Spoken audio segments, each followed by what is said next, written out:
Whatever you want to do. It's Sunday. Scotty's choice. So we got revelry going right now. Good morning and welcome to the final day of the Steve Shannon Tire 4-Wheel Jamboree Summer Nationals in beautiful sunny downtown Bloomsburg, Pennsylvania. And the mud pit is coming to life. The 200 feet of fun with Class 7, Class 6, and Class 4, which will be the run order, is everybody going to get 2 trips through the pit. Each class gets those 2 hits, and once that is done, we'll transition to the next class until we're finished here.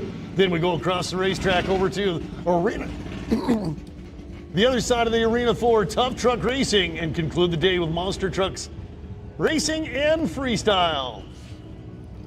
Now they're saying the guys are saying 6. Yeah, the paperwork shows 647, so I don't know. That's the way we've done it all weekend, is off of the paperwork. So, but it's Sunday. You said it's the dealer's choice Sunday.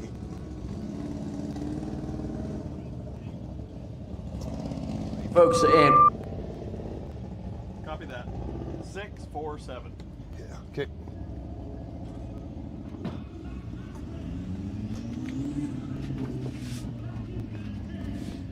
folks, and we are live here at the 4-Wheel Jamboree in Bloomsburg, Pennsylvania. All weekend long because of the music. Streaming exclusively in 4K from this event all day. That's right, KLW World News is bringing you everything from this event every day. This is the 3rd and final day of the Jamboree, and we're going to bring you Photographers everything. only on the tabletop over there. If you're not a photographer on the tabletop there in the arena, you need to go. Or not. Inside, the show's about to start. Guaranteed to blow your head apart. You got to see the show. It's rock and roll. See the show.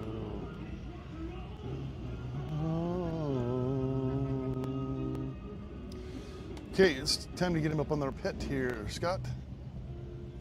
Let's do a little Lee Greenwood real quick. 250th birthday of the United States of America, and we the people, and we're going to do it for another 250 plus. Thanks so much to all of our first responders. Thanks so much to all of our military members, past, present, and future. And thanks so much to their families for giving them the opportunity to make sure that we the people, are safe and free. So at this time, if you'd all stand, remove your caps, and sing along to our national anthem.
Duh, Brave.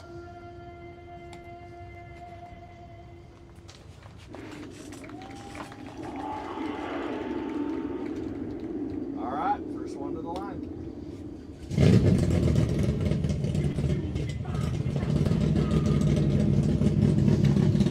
We're loading them up for class number 6.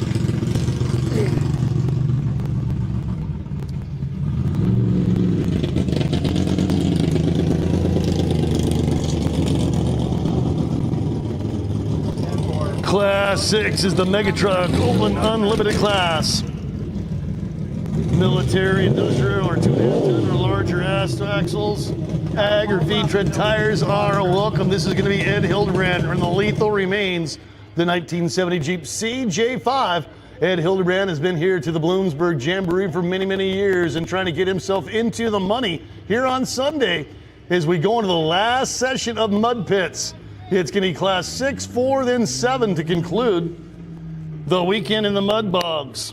My name's Scott Heaton with Road Noise Entertainment. Absolutely no better place to be than right here, right now, taking in the sights, the sounds, energy, and excitement that is the Bloomsburg Jamboree. 38 years and running. The quality family entertainment, one of the biggest show and shines in the world, is right here in Bloomsburg at the fairgrounds every year as Ed Hildebrand is loaded up for that 200 feet of fun. Distances or times, and in these classes today we should be looking at times, and it will be an aggregate scoring system, meaning run 1 and run 2 will be added together to give you your total. Instead of just being the fastest of the 2 runs being the winner, we're going to aggregate their scores, combine them, total them, and that will determine our winner. And yes, we do go clear back to 1,000th of a second, 3 decimal points. And yesterday and Friday, we needed those decimal points to determine winners. So class 6, unlimited in respect to cuts, scoops, and power riders. Massive, purpose-built, often based on heavy equipment axles, is Ed Hildebrand. Oh, good Lord.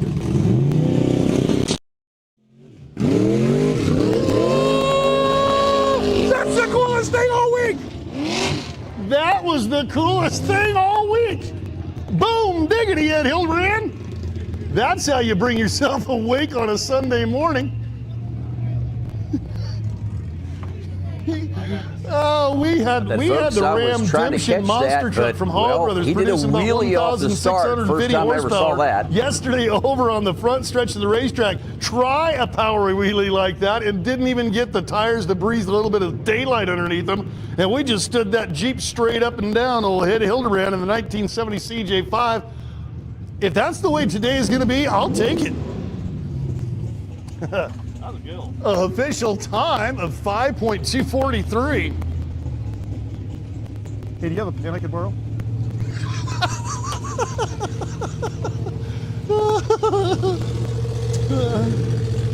Right? Yeah, we weren't expecting that, folks. We weren't expecting that at all. So, yeah, if that's the way today's going to be, it's going to be a great day. Ed Hildebrand yesterday tipped that thing over, had a 3/4 roll and a slide. Today he goes wheel standard. In the lethal remains, 5.243 is the opening hit. The number to beat right now, 5.243 with Devin Mallow from Mudhopper. I appreciate the young lady that just reminded me that Ed Hildebrand rolled over coming out of the pit yesterday, came up out of that thing and was looking like he might get into one of those light poles in the shutdown area, turned left, locked on the throttle, hooked, rolled, took her home last night, fixed it, and came out and did a wheel stand today. That's the 1985 Chevy S10 Mudhopper of Devin Mallow. See if he's got the gription, the traction, the giddy up and go. We just saw it at it.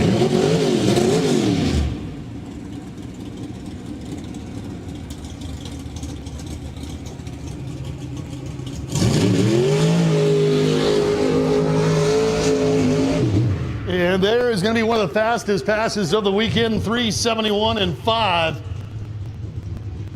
So 3.715. Again, that is the fastest pass so far this weekend. That's not mud bogging, folks. That's mud skipping. So is this of these 3 classes, do you think this would be the hitter class? This is a skimmer class. This is the fastest. The fastest of the classes. It's going to be tractor tires. Yeah, so those are the big, tall, sippy hole guys. So Tony Kragulski in Kachow. I like the name, I like the color. That's a Jeep CJ that was new in a showroom that did not look anything like that in 1976. So Tony Kragulski standing there up. Oh, Ed Hildebrand, he's come in and put on a highlight reel. Rolling it over yesterday. Wheels standing out there 100 meters in the pit today.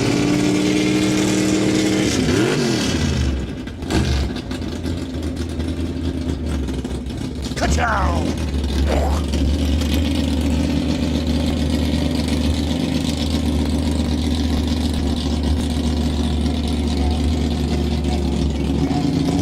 I already have.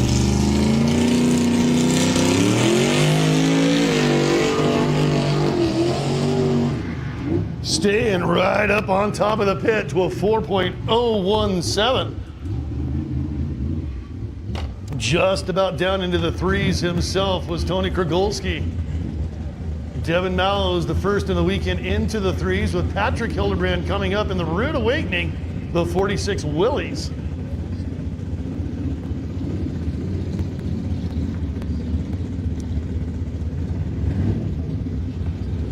I would have liked to have had Ed Hildebrand wired for sound, because when he walked on the loud pedal and that thing stood up, I'm sure it's not the first time he's ever done that. Won last night's freestyle. I think he would definitely make you go, I made a comment. Who won last night's freestyle? Did you see that post? Freestyle seemed rushed and we never did find out the winner. Okay, so did you open your fucking eyes and watch any of it? It was pretty clear. Oh, jeez.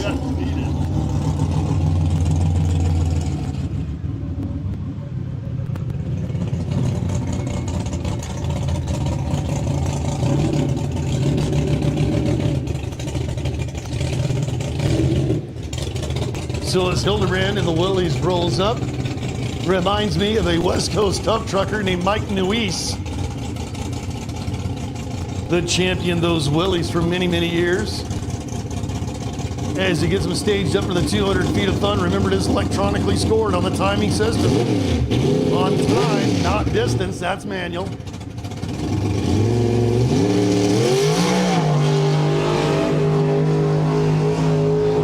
As we go into class number 6, they are absolutely skimming that thing, because we got another one down in the threes, 3.994.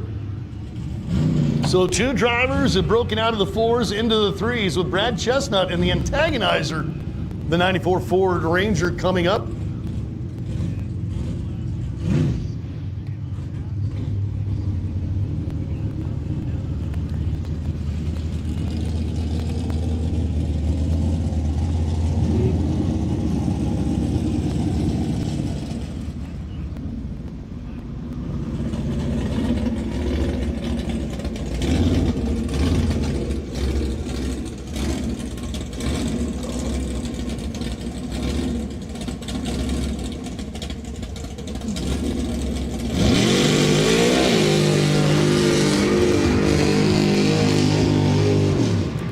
And that pit is so much more dastardly than they're making it look. Just wait till we change classes when you start seeing how absolutely thick and deep that pit is. Official time of a 4.213 for Brad Chestnut. Now David McElfish and fired up the Chevy short bed. Now, I don't even know if you'd call that a short bed. That is just a cab with a flange.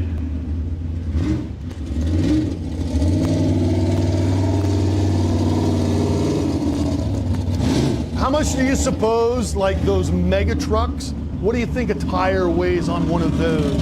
100? Yeah.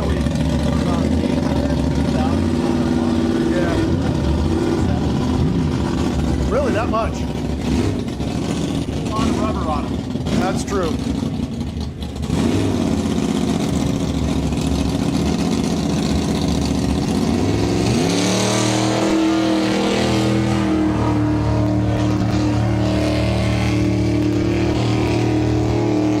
Clearing through the pit for David McElfish, 7.997. with Vance Price going to be the last to go in hit number 1 in the Class 6 mud bugs. Vance Price in second win, 79 CJ7. Once Vance Price gets down through the pit, we will reset to the top of the run order and give everybody one more hit to determine our Class 6 winner at the Steve Shannon Tire 4-Wheel Jamboree Summer Nationals. Coming up at noon, we will have the National Tire and Wheel Burnout Competition. The International Burnout Competition judges are here, and they will be determining the winner because we are using international burnout rules as well today. Are they? Are they really all here? It was so funny last year when you looked at me like, yeah, we're using the international burnout rules. I'm like, really? You're like, yeah. There's a fucking thing. There's such thing.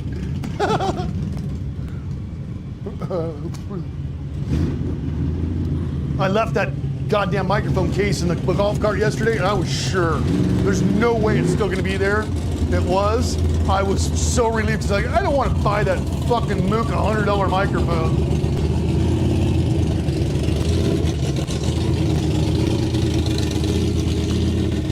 All right, Vance Price.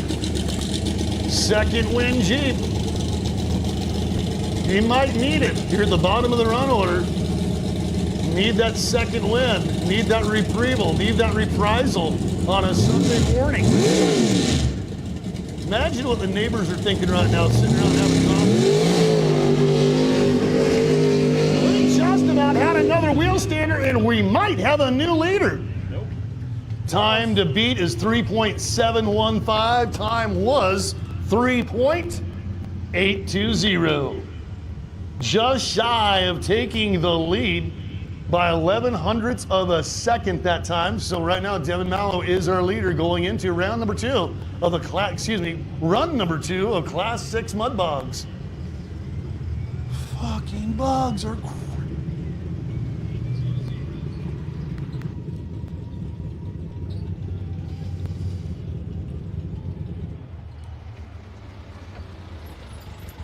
No, we're still out on.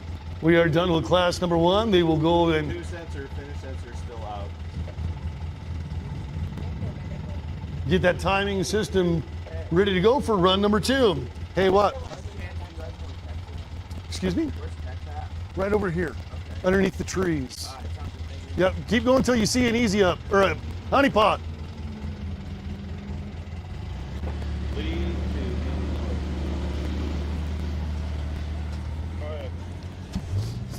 Go to 4.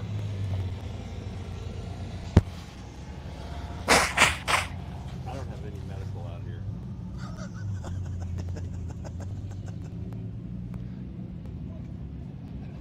Thank you. Back to 2.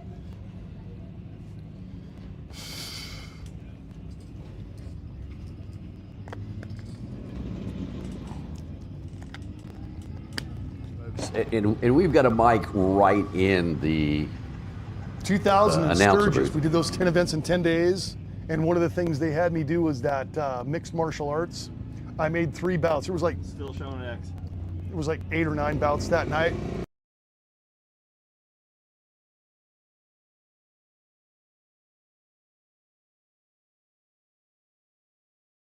The second guy got choked.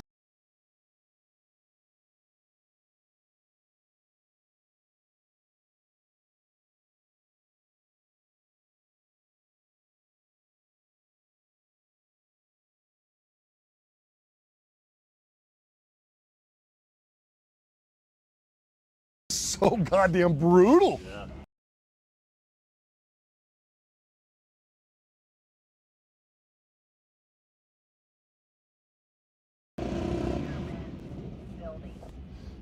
Okay, we're still working down there. we have a live mic 2 things. inside. How much does water?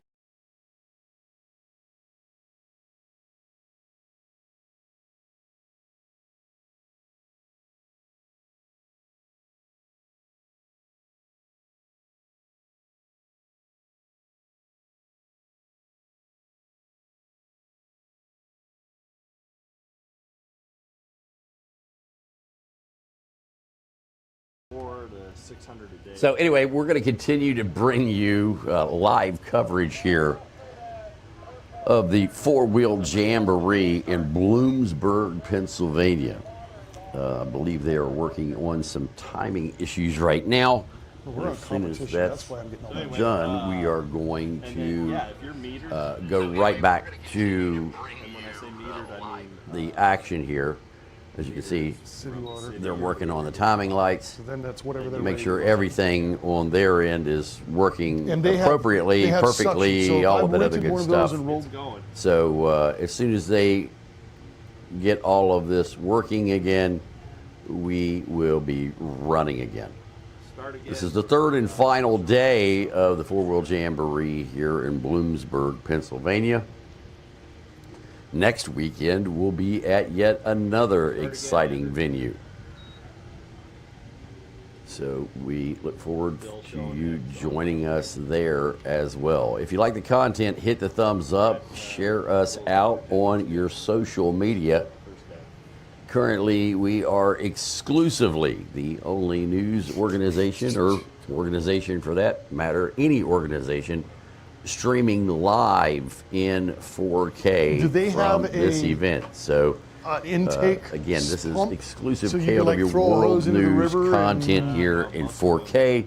Only We are not aware that any other organization has the authorization to broadcast You know, this the neighbor event boy like we down are. a half mile away, he got a swimming pool. And we appreciate And right the there asked if Pop opportunity. could build a swimming pool. I from said, the I can folks build you here. a pool, but I cannot make water.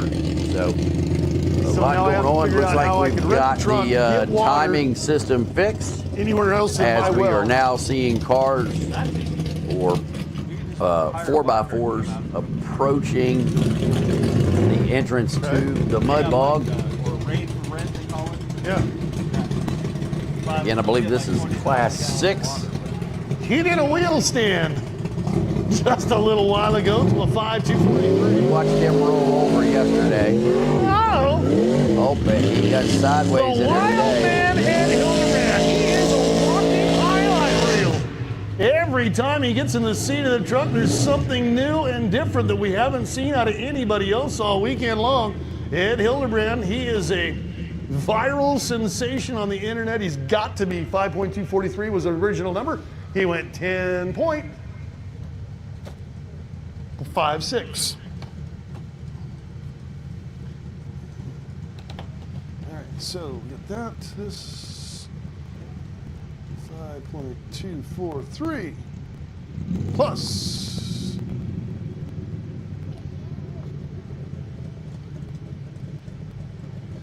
So we take those two numbers that Ed Hildebrand has posted, a 5.243 and a 10.51, gives him a cumulative time of 15.753. He is the current leader in Class 6 Mud Bog Championship Sunday.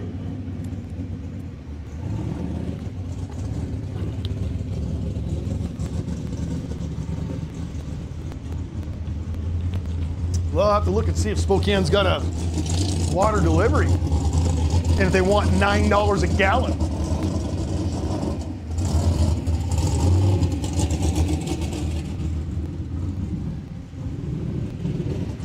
Okay, here's our next competitor. I'm afraid Their second run. I won't even run water on the ground for green grass, so.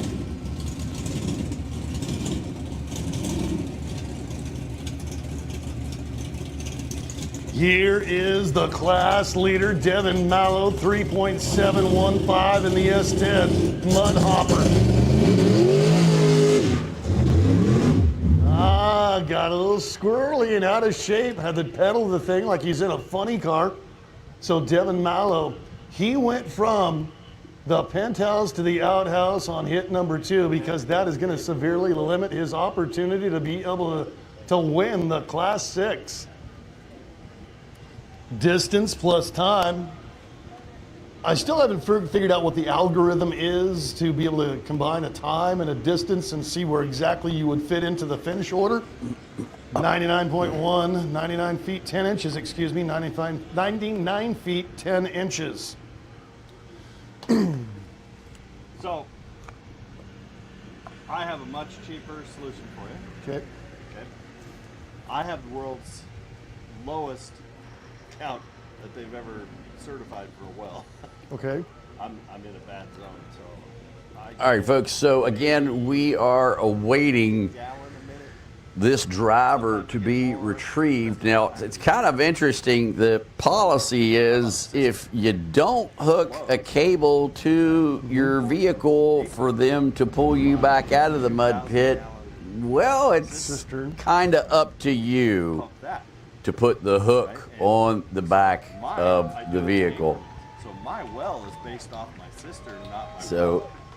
My he's well fills my cistern. climbing over the back You know, in below anticipation maybe of anywhere the from, depending on retrieval year, hook 70 to being connected to the 150 back gallons of his before it vehicle kicks here. off, it's The, drying well out, and it's gotta take time to Landau set is back up. on its So way. every, 5 or 6 hours, I For go those of you turn who it back on. Aren't familiar with that term? That is a So how deep do you have to forklift go with on the an cistern into the extendable ground? boom. You don't have And to speaking put of it which, up. well, there it is. You just have a garden hose in it. So or should be whatever here you in want to do. just a moment. They'll be You wanna passing grab that it, over you to can him, put it and above ground, then the Landau will be grab moving it down to the wherever far you end, want water and to. well, they'll be pulling him back out. But then that's potable water, So, it's drinkable water. So They should be good to water. go. So there would- He's there going to would stretch be that a- out and pass it over to him. Right off Amazon. So that here it comes now, you can water your yard or do as whatever the else. Landau That can is be your passing that summer over there to the disinfectant driver, so So as there he would can be put that a on the feed back to of the his vehicle. cistern and still So there the he feed to the goes. house. He'll get off it the there. main line, Not right? not a problem. I'm sure they'll garden. get him out very very So quickly. You just have to know that. All he's got to do is get it hooked on, I feel comfortable hopefully pulling 100 without gallons out of this, going in the mud himself.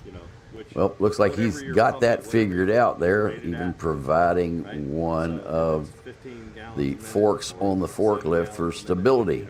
just do math Right. and go, okay, I'm going to run this pump. I'm So, going to run this off my garden We'll watch hose. as this You just guy have gets 5 pulled gallon out fill here. with a garden hose and go, okay, that took Again, the final day of the 4x4 Jamboree here in turn it off all the way. Bloomsburg, Pennsylvania. Once you get it This is up, the depending on 38th. what I your saw a needs piece of are, paper that said go ahead. 39th, but Gotcha. it says, he said 38th. Mine is my well is tied up because mine. let me goes see if into I the can cistern, right? Check And on that then I here, have a different because pump we're all that about gravity feed out of the accuracy bottom of the cistern through my of air our pressure tank content. into my pump through some filters and then into the house. Right? Gotcha. But my well pump is on a separate deal, so it can shut off at any time.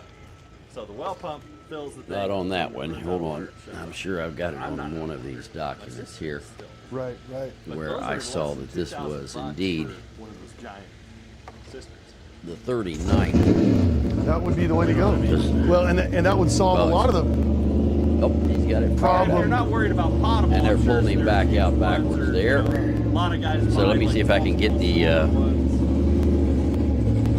put them in daisy chains. that other run document. off their gutter, right? So they run the downspout into their cistern to help. yeah. Because all they're using it for is Water the yard. water the grass. So let's see what we can get for you here.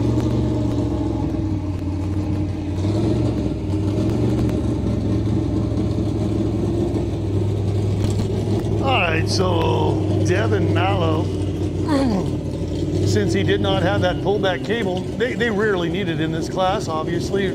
Not never, but rarely. He had to be mud boy himself. Did a little bit of catwalking to get that thing hooked. Now he is out of the pit. He had 3.715 on hit 1, 99 feet on hit number 2. Well, that just opened the door up for like Patrick Hildebrand that went 3.994, Vance Price 382, and even the next guy in line, Tony Kragulski, in a 4.017. The door is now wide open in Class 6. Devin Mallow had an opportunity there to absolutely put the pressure on the rest of the 6 field, but unfortunately things quit right in the middle of the pit. So Tony Kragulski and Kachow, he's got a chance to go to the top of the leaderboard, because right now we would have Ed Hildebrand in lethal remains as the leader with a 15.73. cumulative time.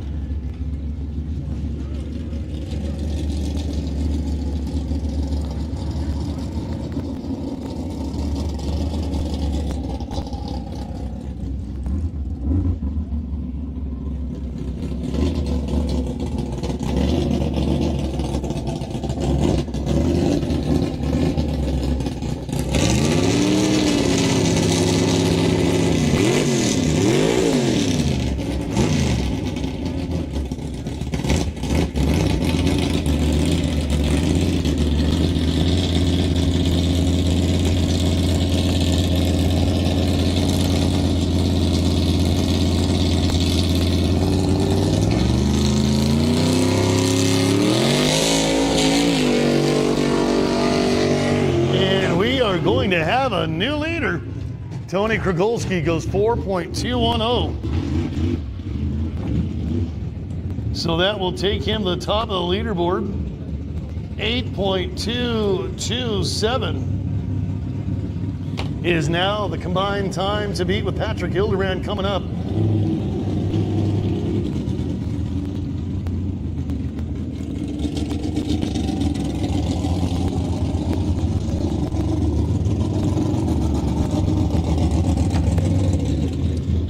If he goes 4.232 is his target number to put Patrick Hildebrand and Rude Awakening atop the leaderboard here in Class 6. The 46 Willies.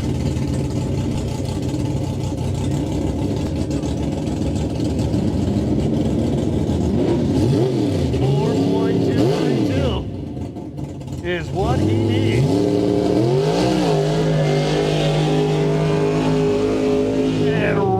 One off does Patrick Hildebrand. 4.040. He is going to take the lead.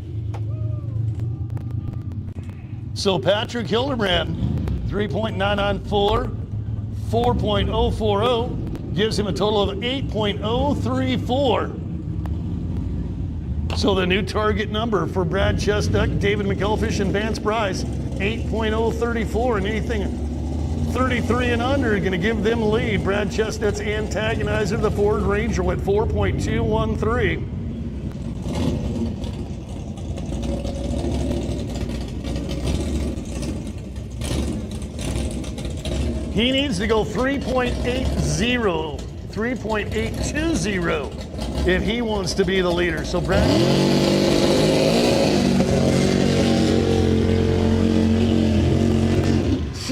just didn't clean out on the start, goes 4.854.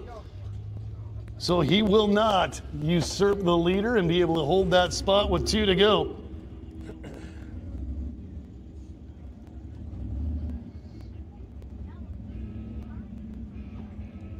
.767 is his combined time. So right now, Patrick Hildebrand is leading 8.034. Tony Krogolski, 8.227 in second. And Brad Chestnut's 8.767. Currently rounding out our top 3 with David McElfish and the fired up Chevy short bed, 7.997. McElfish has no legitimate numerical chance to be able to win the class. In fact, he has no numerical chance to even get on the podium after that 7.997 opening hit for fired up.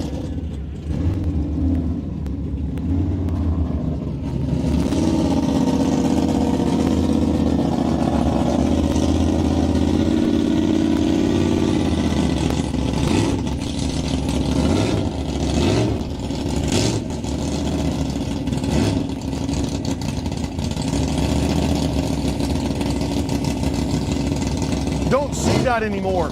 You notice that?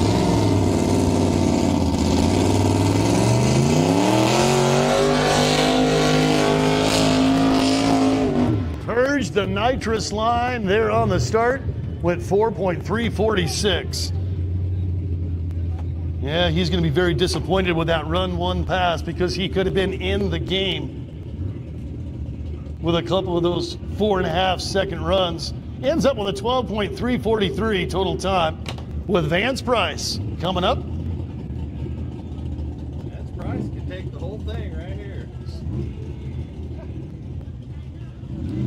needs to be better than 4.214. If he goes 4.213, he will be the Class 6 champion. He ran 3.82, so he definitely has opportunity to walk away with a Class 6 championship and forever be known as a Mud Bog champion at the Jamboree in Bloomsburg.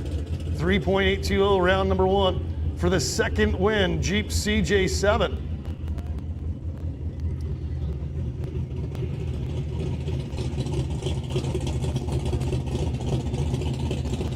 Well, the second win, but as we saw with Devin Mallow, that's why you got to race the race. You could be the hitter, you could be the king, but everything's got to be right and tight. Everything's got to work for the next 200 feet for Vance Price to be the winner. Call himself Bloomsburg champion.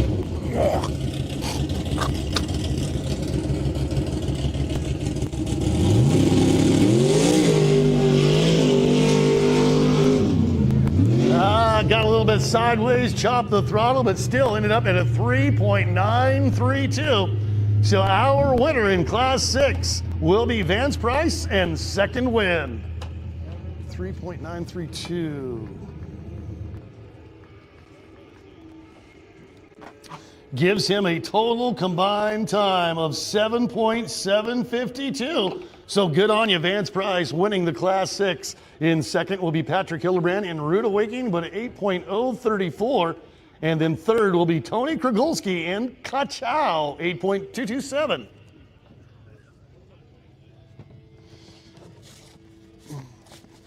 Okay, in Class 4.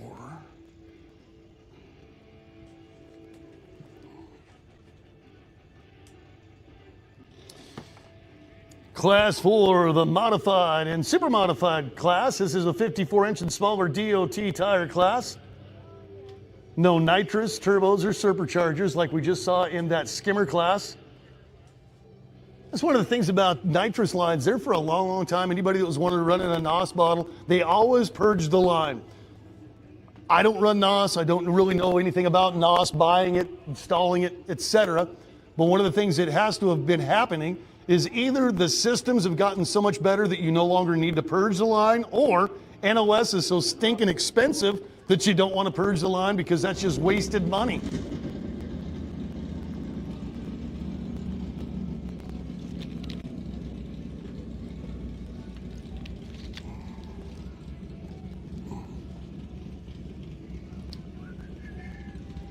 All of the motorsport attractions here at the Steve Shannon's Tire 4-Wheel Jamboree Summer National are being broadcast across the world by KLW World News. You can always go to their YouTube channel and catch up on all the great stuff that has happened, because they are a legitimate news organization doing a tremendous job of covering the Steve Shannon Tire 4-Wheel Jamboree Summer Nationals. KLW World News.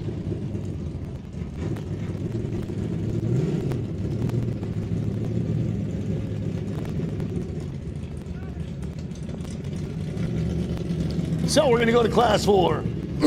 Howard Sprague, Dave Ungarian, Patrick Hildebrand will come right back in that Willie, Steve Vinciagura, Jason Simon, Greg Skuchin, Dakota Winter, Jay Kamowski, Catlin Miller, Joey Bittis, Anthony Visaguerrera, and Rich Young.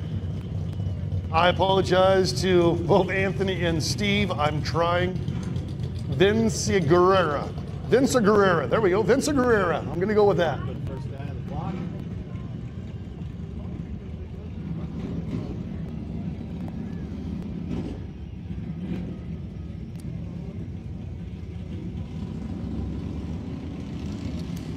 In this class, heavily modified trucks, significant weight reduction, suspension tweaks, big tires, but restricted from extreme power outers or full unlimited setups in Class 4.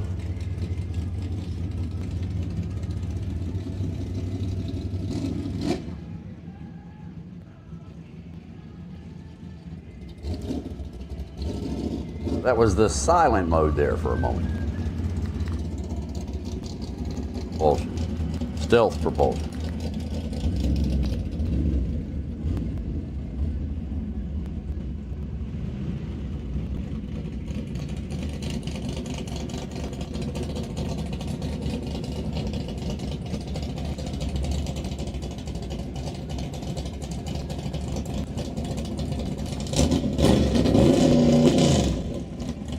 All right, Howard Sprague and Resurrected CJ5.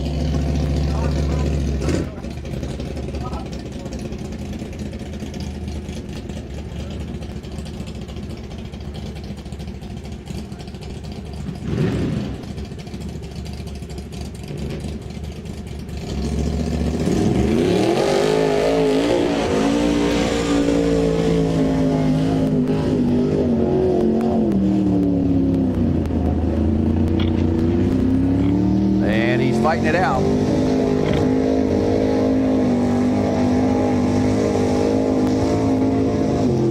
And he's fighting it out and has made it. 21.143. That just goes to show you the difference in classes. Class 6 was absolutely a meat-eater class. I told you it was not indicative of that 200 feet of fun in the mud pit. I told you when we changed classes, you would see how nasty that pit actually is. And Howard Sprague and Resurrected just proved it with a 21.143. Dave Hungarian's 82K10 is coming up next. That lime green ride 7.1.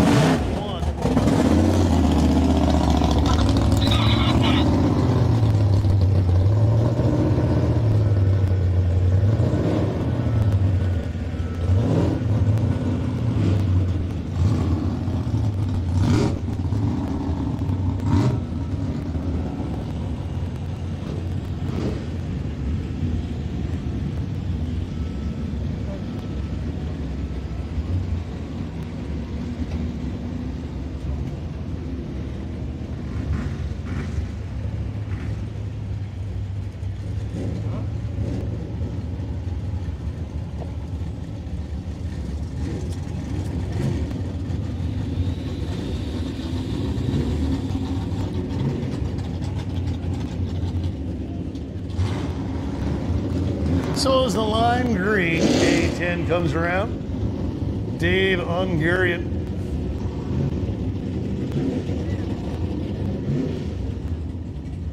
Thing is so clean, so nice.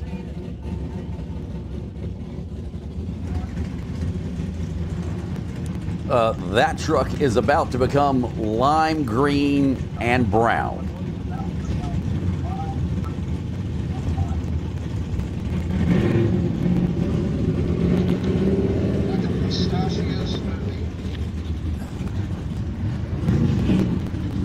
Bumping up onto the start line for Dave Hungarian. Time to be 21.143.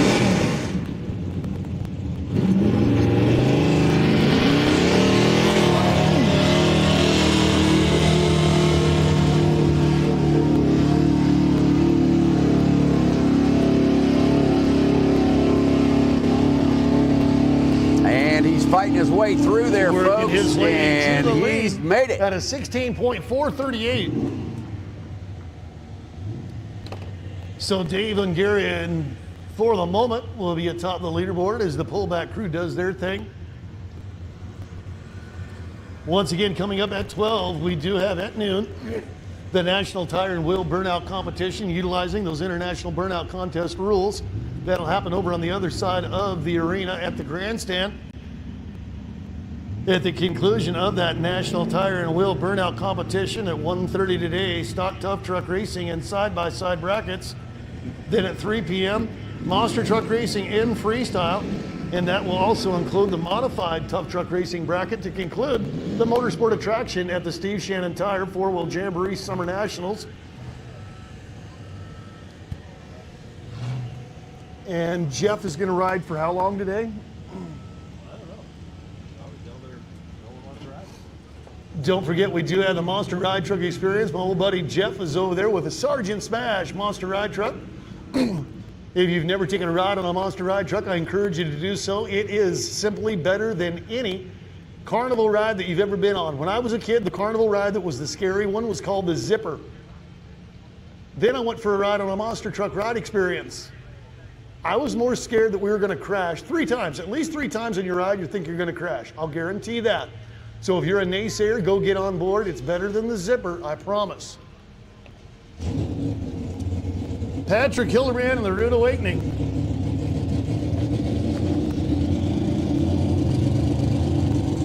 Patrick just ended up second in that Class 6.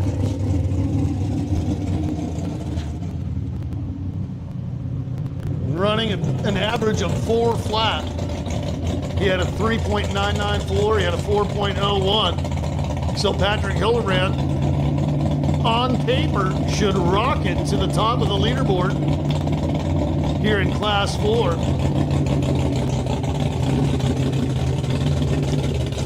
He's got to be built to the ragged edge of 4 in the bottom level of Class 6 to be as competitive as he has been there in the 6 and still get to play in the 4.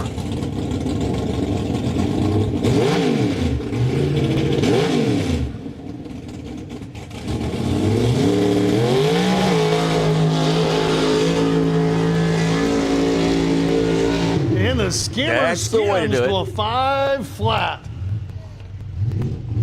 I believe that's almost, if not the fastest in this class. We'll call that 5 flat, and Patrick Hildebrand's Rude Awakening is the leader, and that Rude Awakening just put the fear into the rest of the field of Class 4. They're going to have to step the program up if they want the lion's share of the pro purse, if they want to go home with the majority of the money in Class 4.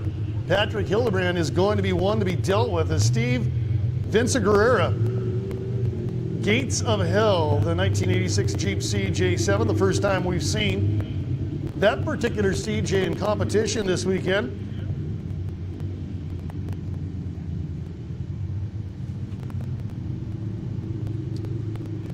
Scratch. Okay. Yeah, we will not see that particular ride as it is a scratch. So, Steve and the Gates of Hell not going to play. Jason Simon and Big Blue, the Chevy Silverado, will be coming up. We're pulling the cable back.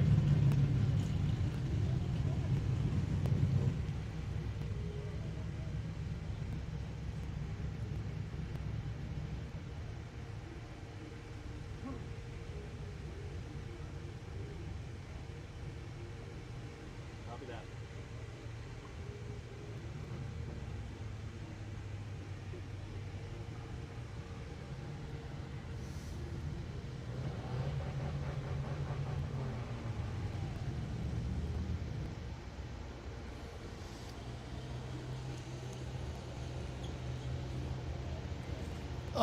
For this afternoon, kind of what I was thinking was just go into the burnouts, the stock and side-by-sides, and then do all of our pomp and circumstance for the start of the Monster Truck Show. Does that work for you? Anthem and all that kind of stuff? Okay. Yeah, that's fine. Yeah, that works for me.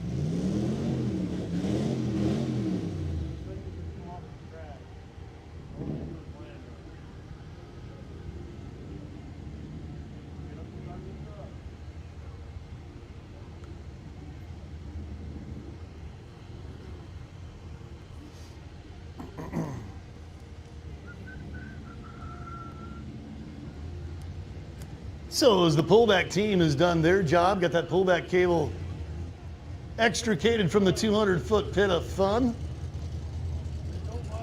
And here comes Big Blue. You can see exactly why he has named it that way.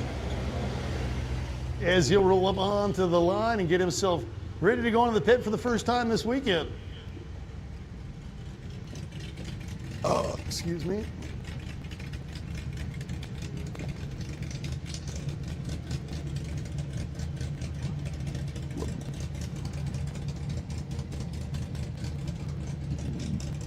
God damn it, just clean your fucking glasses. This is so stupid.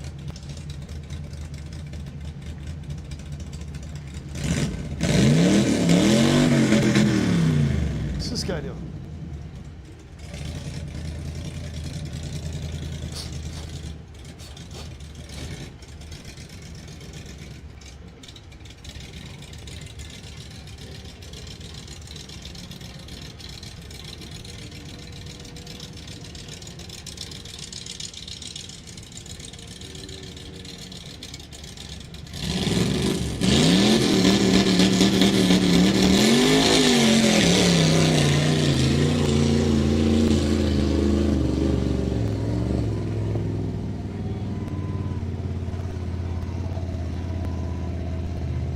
Talk about a low-end crawling power.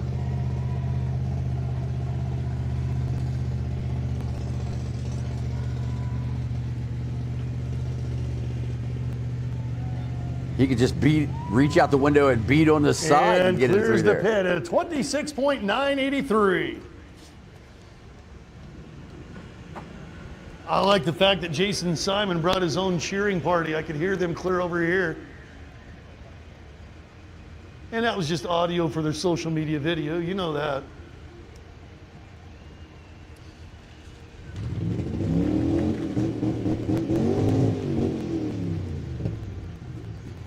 Got to blow the carbon out.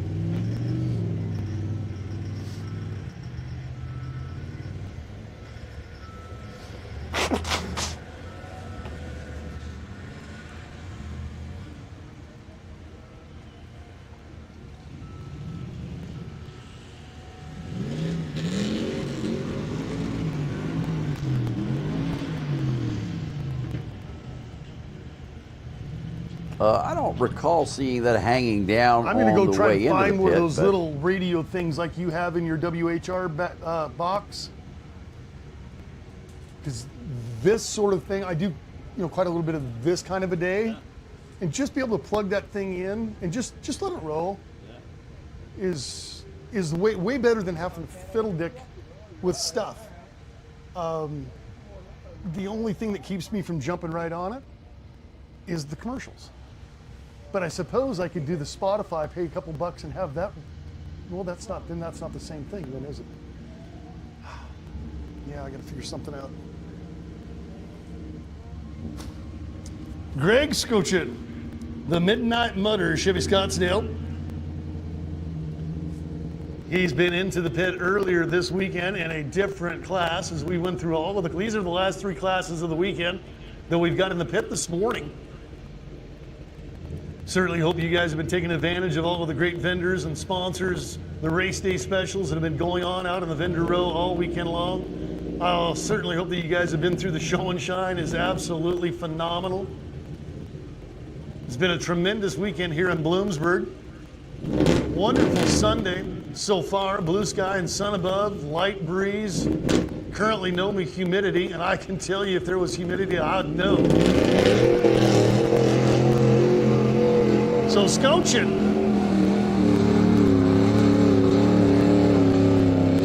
Scochin dives down in, powers out, stops the clock at a 12.758.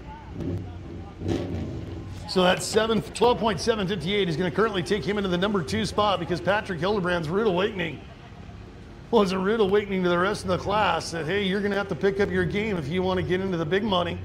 Yeah, you're right Dakota about that. winner. Very rude awakening. And a Toyota will be coming up. Dakota has been through the pit earlier this weekend, trying to put everything together here on Sunday, Championship Sunday, to make the difference and get a little bit of payout. Jay Kamowski, Catlin Miller, Joey Bibas, Anthony, and Rich Young yet to go. On hit number 1 into the pit before we transition into that last class of the weekend, which is class number 7.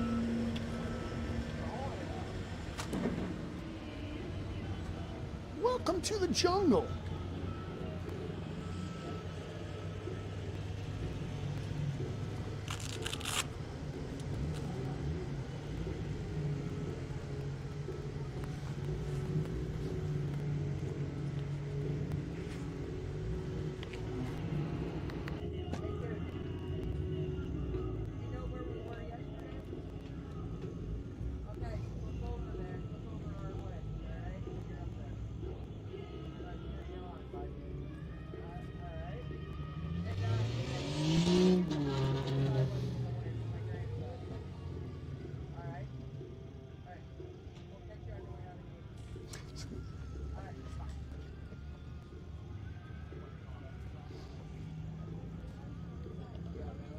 Yeah, we're gonna have to pick up the pace, or we're gonna be here all fucking day, you guys. Come on now. Yeah, we're working on it. We'll get them going for you. We got one coming at you now.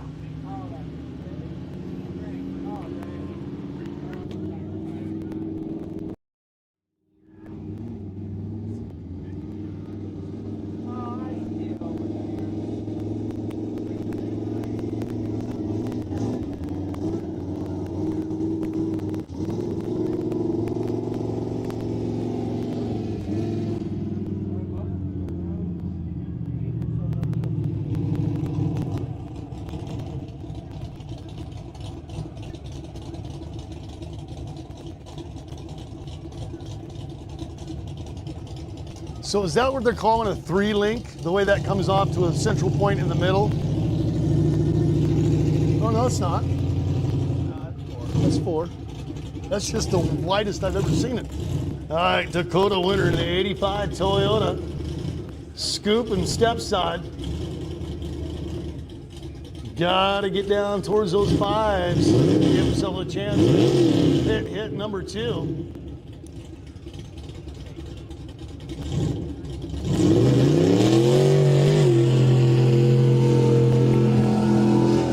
And has a chance to rival Hildebrand until about 175 feet, and a lot of the momentum went away. Stops the clock at 11:235. Power So through he will a minute. now go into the number 2 spot.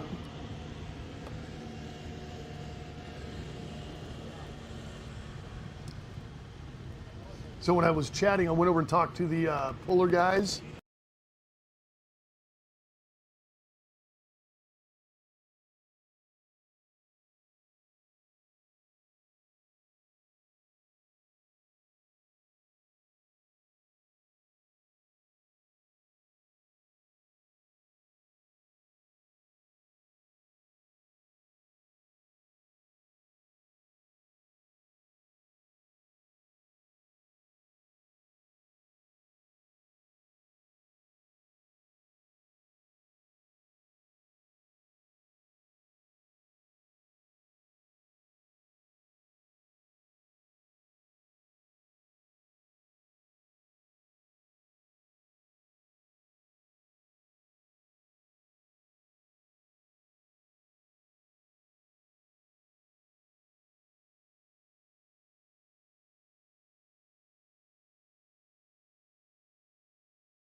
A little extra wham. A nice guy. No. This Yeah, but there's got to be a why transition. wouldn't you do it for a little extra wham?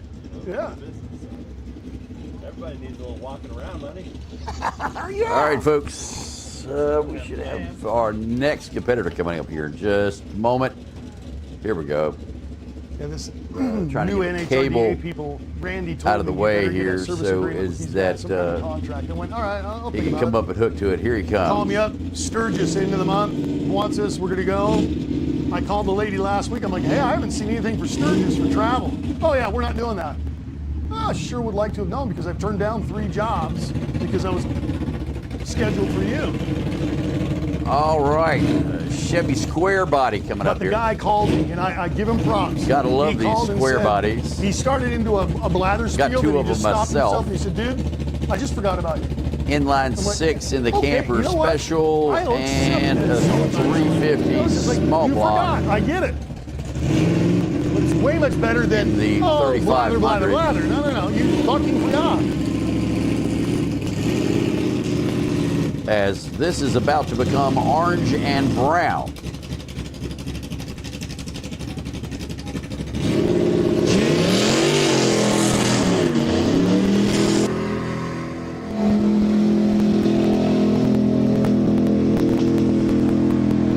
Jay Komowski's short bed orange truck.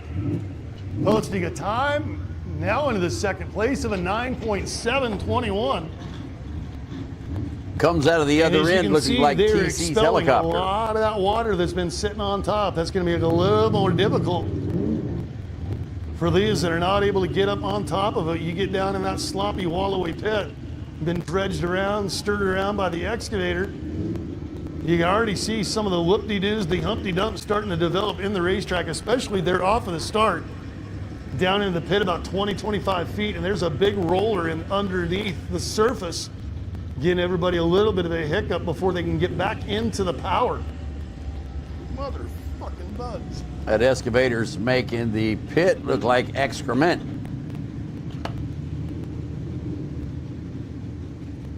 Next up is going to be Catlin Miller. He has done a tremendous job this weekend in that 82 power ram.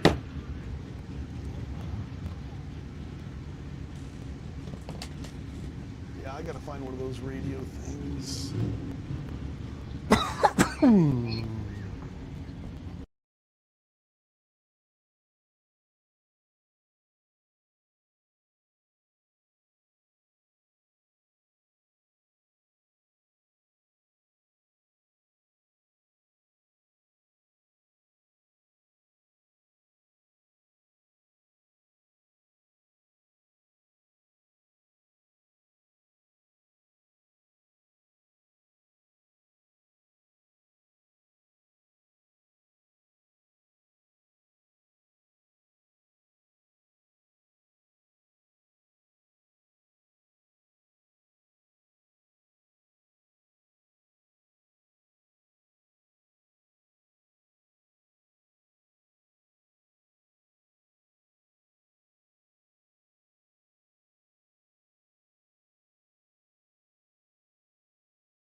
Before we go into that second pass.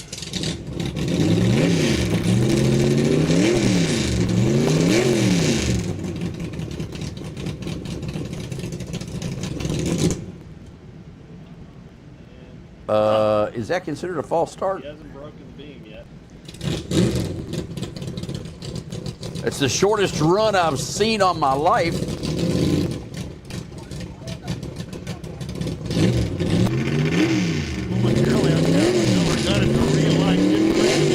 Still good to go.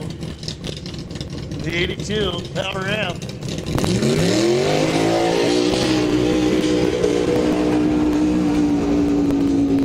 Got up against that right-hand wall, bounced himself back to the middle, and stops the clock at 11.870. So the 11.870 will not take him into the top spot, but it looks like he will be unofficially in the number 3 spot at this point. Now I apologize, I will put him in the number 4 spot currently. Next up is Joey Bibas in the 1990 Dodge.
Come on.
All right, folks. From the era when the Bronco, the Ram Charger, and the Blazers were cool.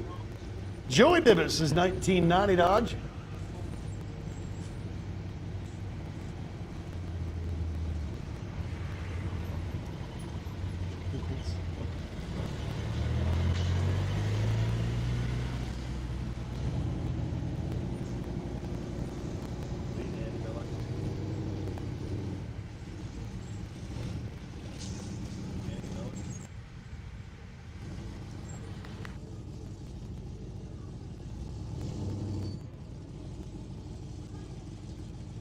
Andy Miller, are you on the channel?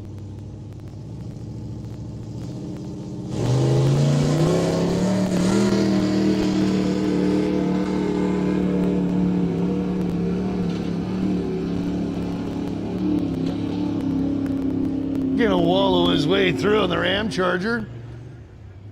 Go a 14,235.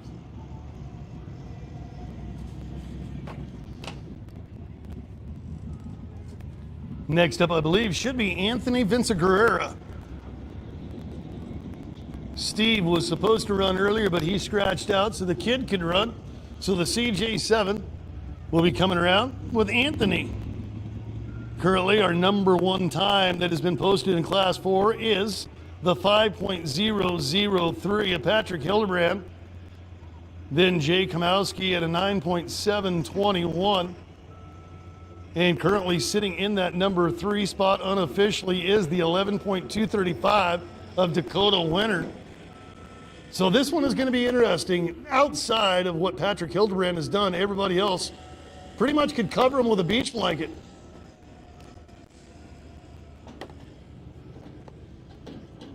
Rolling the Jeep, roll the Jeep, roll the Jeep.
Oh my God.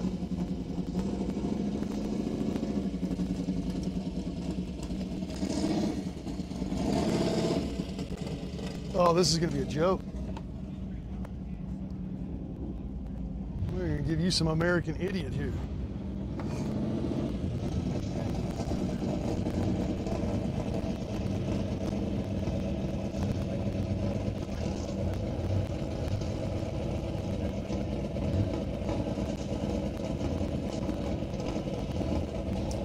All right, so Anthony Vincent-Guerrera in the CJ7.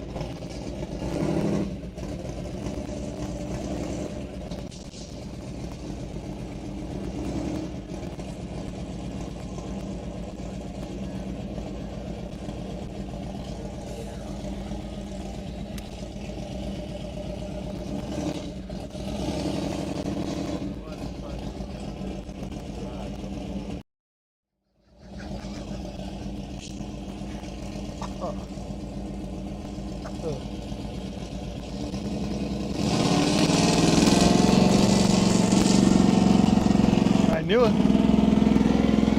knew it, I knew it, I knew it.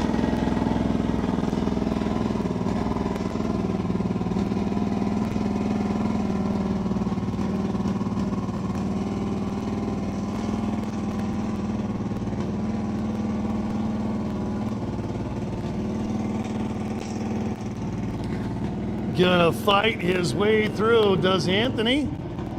In the Jeep, good on you, kiddo. Official time of 32.691. And the last in class is going to be Rich Young's 68K10. We'll go to the top of the run order and start adding times together to determine a winner in Class 4. Do we have the burnout plate out there? No, it's out. Corner. We know where it's at. Yeah. Did you see my text on water?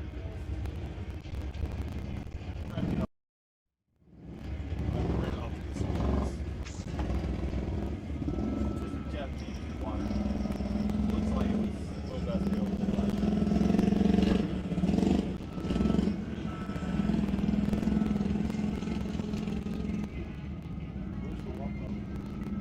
It's not.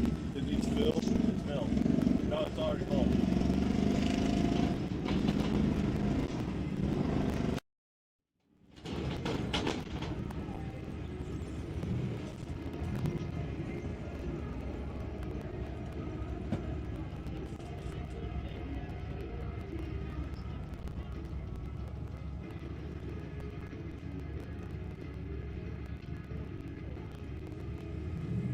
Such a fucking idiot.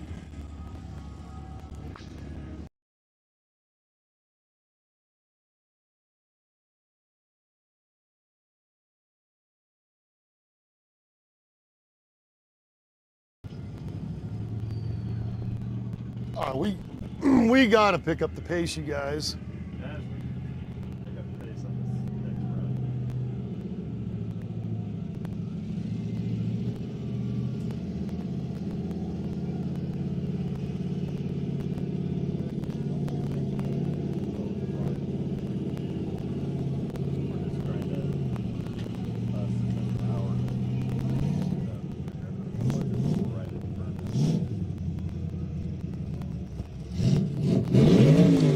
All right, so Rich Young is going to round out hit number 1 in Class 4. Leading is Patrick Hildebrand, then Jay Kamowski at the 9.721 and 11.235 of Dakota Winter. So Rich Young has a chance to get himself into a podium spot with a good run here and then back it up in run number 2. The multicolor K10 half-ton 4-wheel drive. I still blame Gas Monkey Garage for making patina a thing. Looks good on a rat rod. Other than that, I don't know.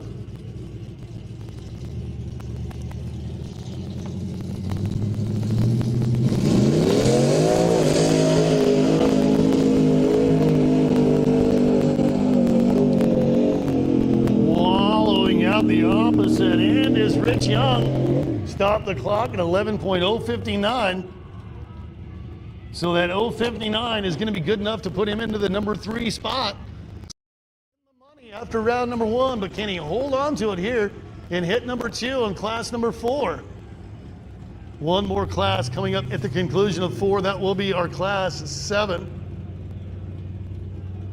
It looks like there are 9 in class 7, meaning 18 passes for class 7 through the pit, as we do have class 4 going back to the top of the run order with Howard Sprague, Dave Ungarian, and our current leader, Patrick Hildebrand, will be the first 3 back to the pit.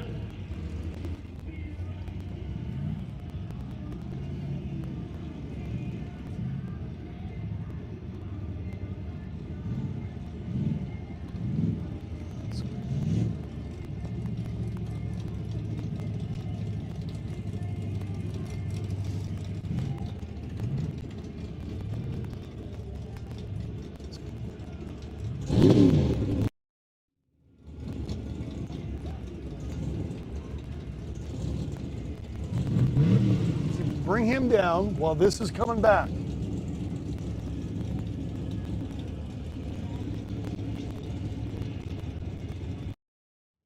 End up getting wedged under his tire, that other hole, snap. That's why you're the boss. I get impatient. You stay calm. Not really.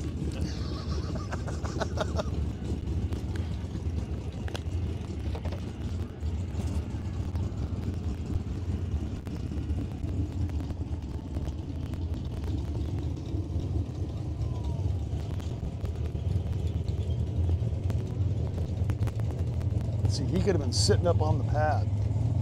Yeah. Well. I do have a little bit different motivation, that's for sure. $25, $25,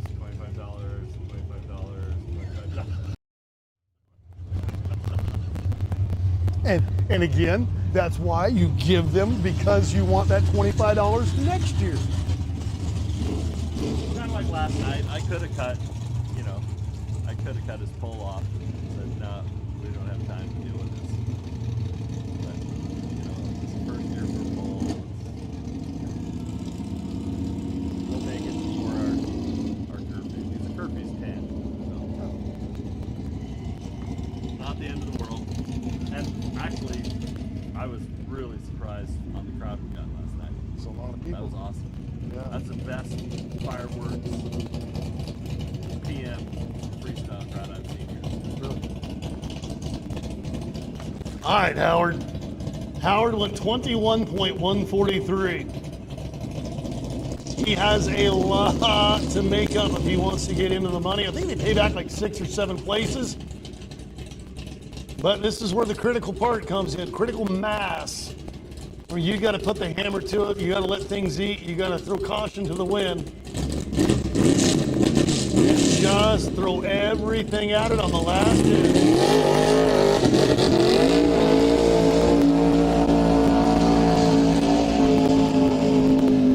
And throw caution to the wind is exactly what Howard Sprague did.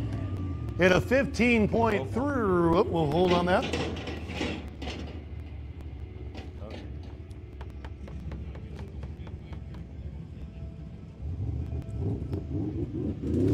10.331. Now just imagine if he was able to do that in that very first pass into the pit this morning. He could have been in the money right now. He's going to have to hope.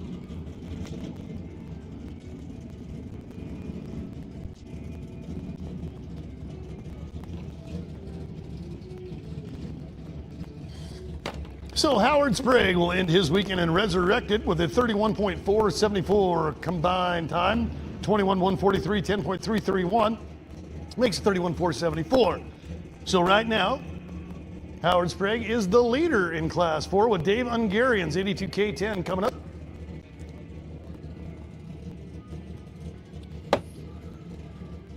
I found out, like, when it does that double hit, stops it twice, it only gives me a 1 second stop on the second hit.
With a 10.667.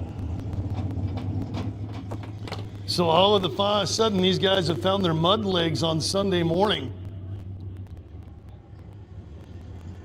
is everybody is absolutely blowing by their round number one. Distances and times. Give it a 27.105. And the lead spot here for Dave Ungarian with Patrick Hildebrand coming up. Patrick, if he's just consistent, he can just sit back and watch what everybody else does, knowing that he is going to be the Class 4 king of Bloomsburg.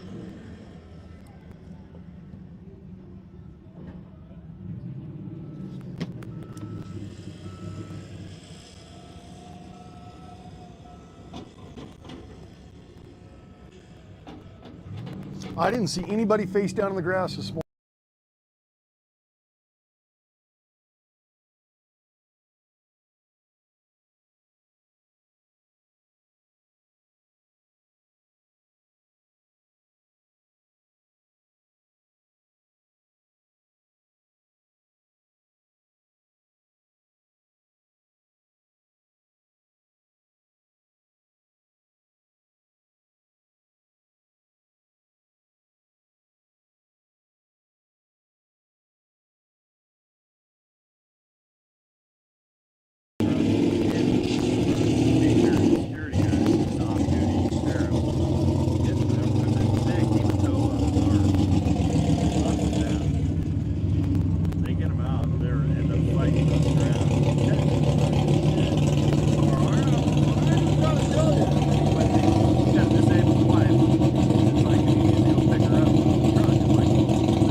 This class for sure.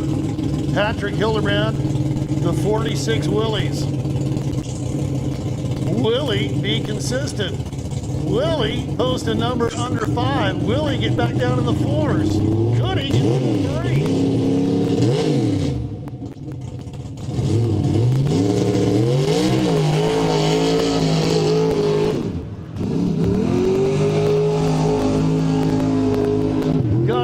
Wally gomped up there in the middle of the racetrack, stayed in the throttle, still posted 8.303. Giving him a combined time of 13.306. So Patrick Hildebrand, he's, let me see here.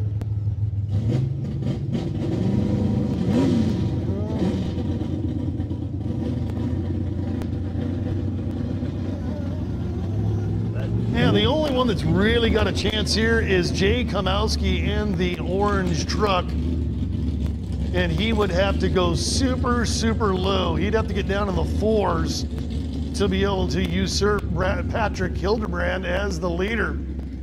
So maybe not as easy as I anticipated for Patrick Hildebrand to just go kick it and watch everybody hand him money. Because he does have Jay Kamowski at that 9.721.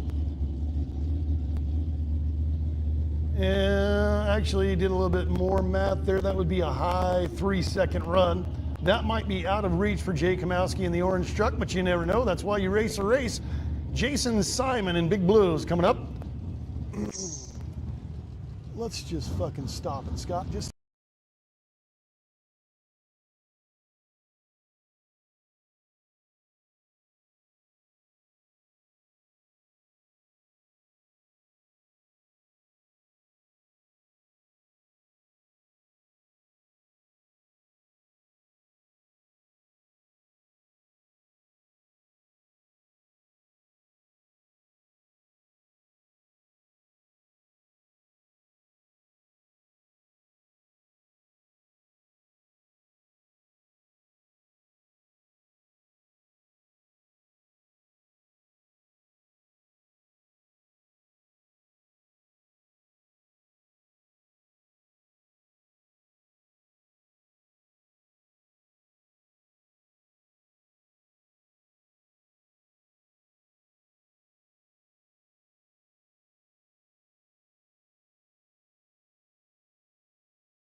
26.983. Hit number 1.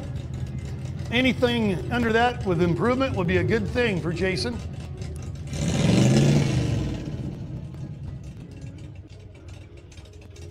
I barely have the motor to turn my tires.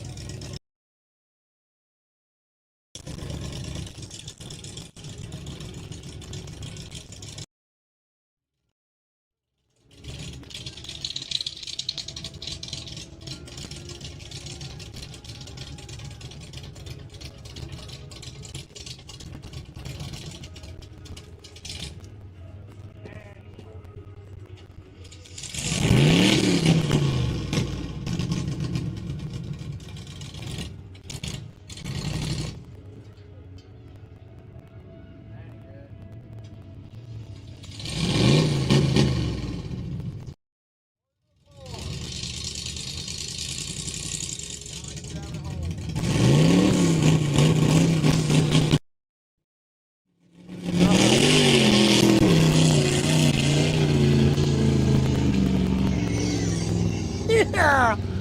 Oh, as the Chevrolet goes into the pit for Jason Simon. You can see that big old hump that is developed there on the start line side. They're trying to overcorrect, steering into it, and that's bringing them to the right, and they have to try to track back into the main line. Finishes with a time of 19.795. Vast improvement, so good on you, Jason. 795, 795.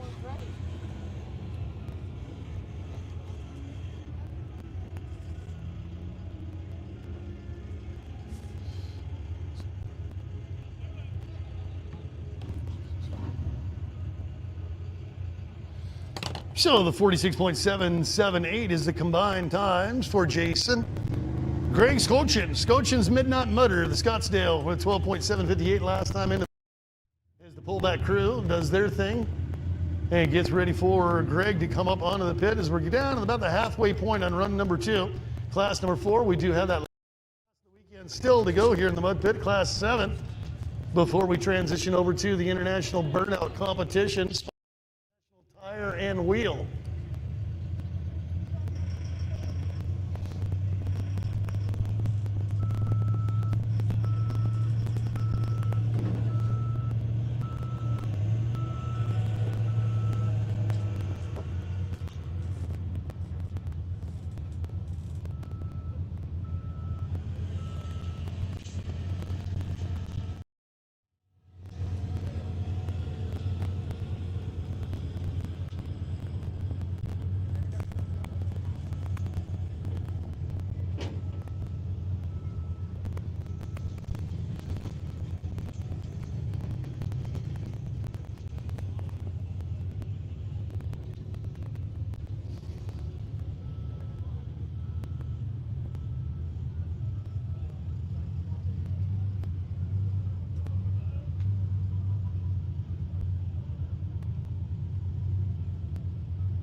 Seven.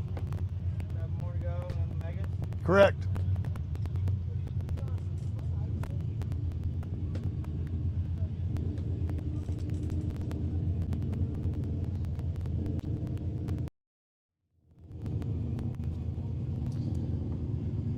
Scochin's Midnight Mutter coming up.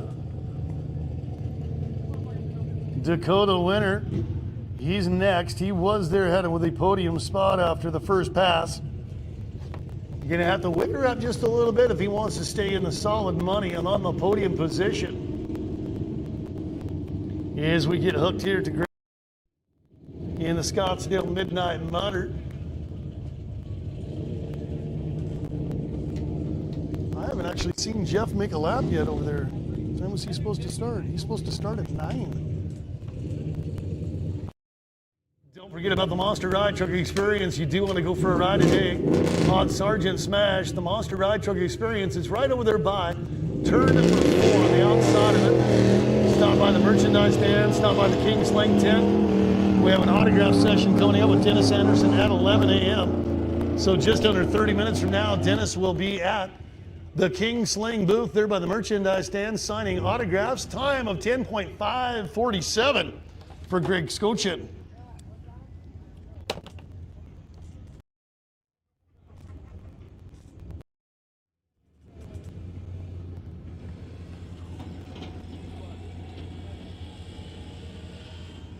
I have yet to get to meet him.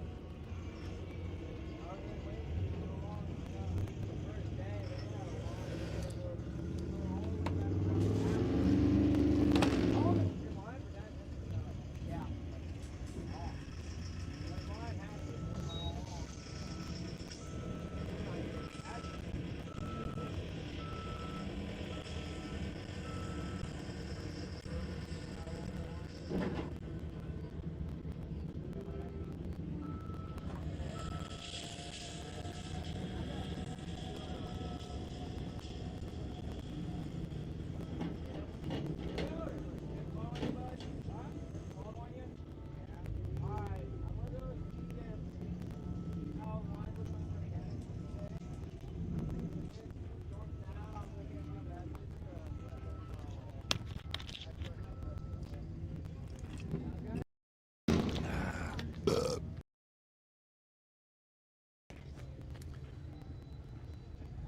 Come on, you guys.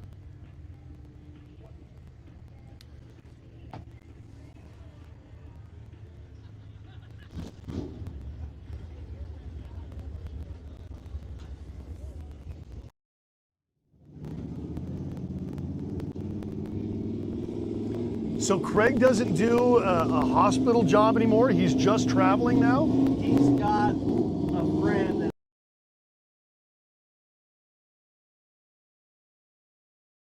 so he drives like, just hauls equipment from one job, like from Spokane to Yakima. They're doing a hospital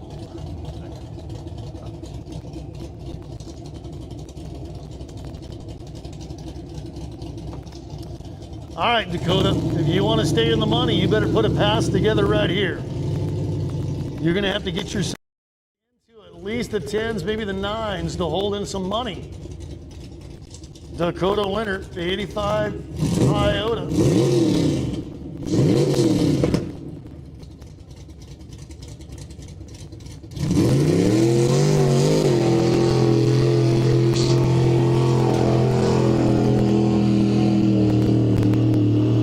Running the rail down the left-hand side to an 852 with an 8. That's going to get him in the money.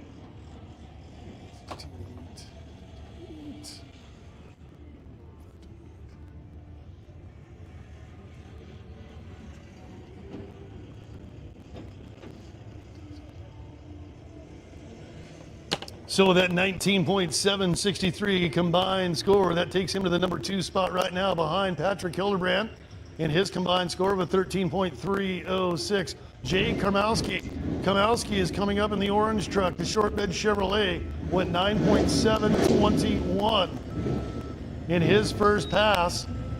If he can just do that again, that would be enough to stay in second and bump Dakota winner down into third and on the bubble spot for a podium position.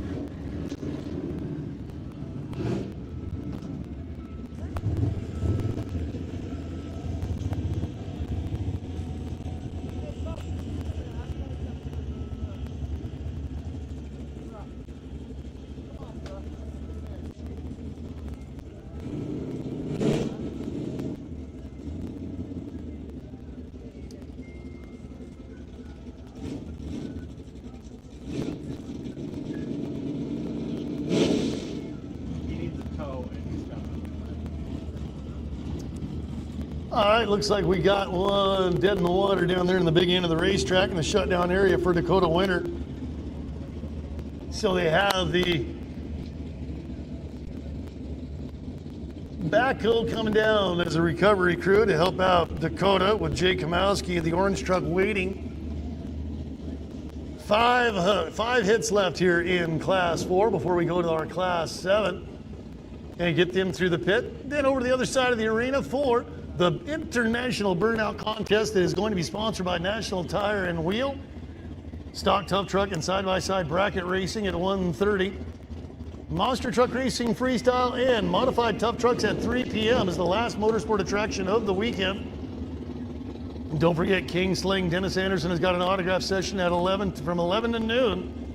They're at the King Sling booth by the main merchandise stand. So you can stop by, get an autograph for Dennis, and turn the corner, get on board Sergeant Smash, the monster ride truck, go for a ride, get off the ride truck, go by the merchandise stand, grab a t-shirt, an event tee, and then go out and cruise around and enjoy the rest of Sunday. It's absolutely a beautiful day. After melting and sweating, I'm from the Pacific Northwest, Idaho-Washington border. We do not have humidity. You guys have humidity. And I see humidity probably, I don't know, maybe a dozen times in a year. It's just never can get used to it. You guys are so acclimated to it. I was nearly melting Thursday, Friday, and Saturday. And today is rather pleasant. You want anything for lunch? I'll eat whatever they're eating, I'll eat.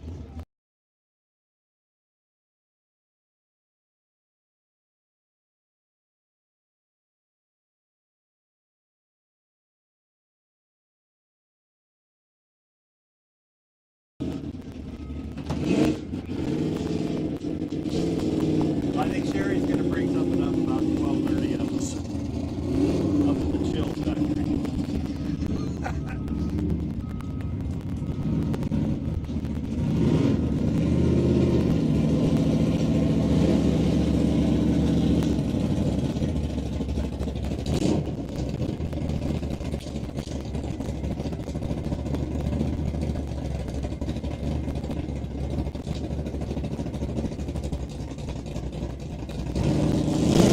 As long as he can navigate that Humpty Dumpty bump that is developed there at about 25 feet into the pit, as long as he doesn't overcorrect or oversteer it, he has a really good chance of being a solid number 2 in Class 4.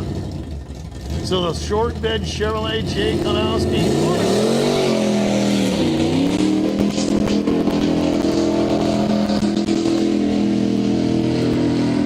Use the berm to keep himself collected, and it's going to be a 7.996. So Jay Komowski solidly in that number 2 spot. 6.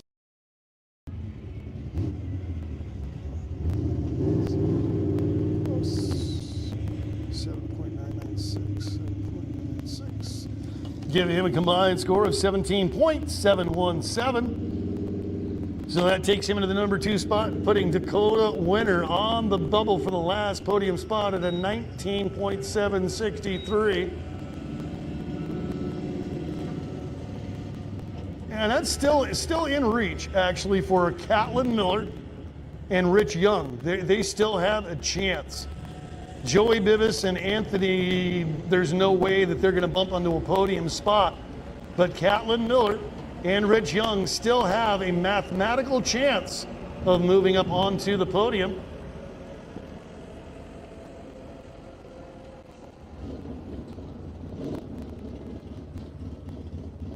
To our top 3 right now: Patrick Hildebrand, 13.306. Jay Komowski, 17.717. And Dakota Winter, 19.763.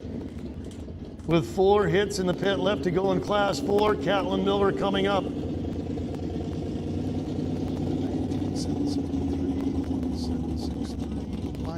11.870 equals.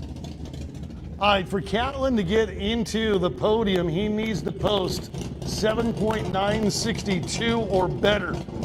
So, as I said, mathematically he is not out, but 7.963, he posted 11.8. That might be attainable for Catlin. Again, that Humpty bump there in the start has been throwing everybody off a little bit. If Catlin can just decide that I can run a frozen road trajectory, he has a chance.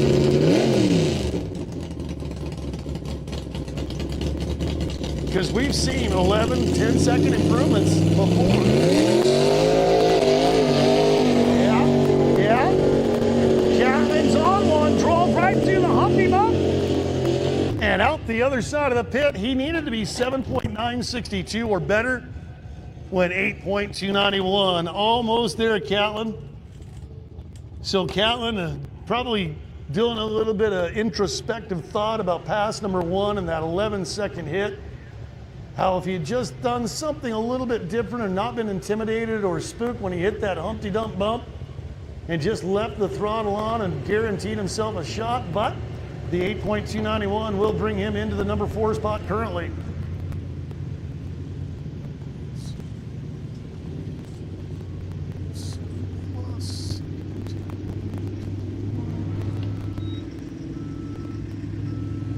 So the 20.161 combined score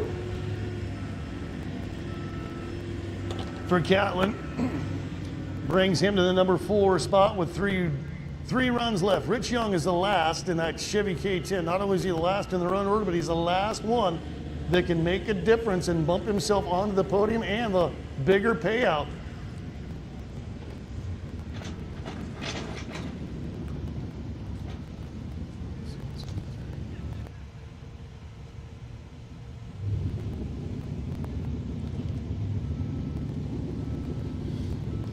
In fact, Rich Young is going to need to run an 8.703 or better to get himself onto the podium. He went 11.059. It's doable. He could get there. Joey Bibas and Anthony, they do not have a shot to improve their position as far as podium. They could move themselves up the leaderboard in the pay scale. Joey could. Anthony won't.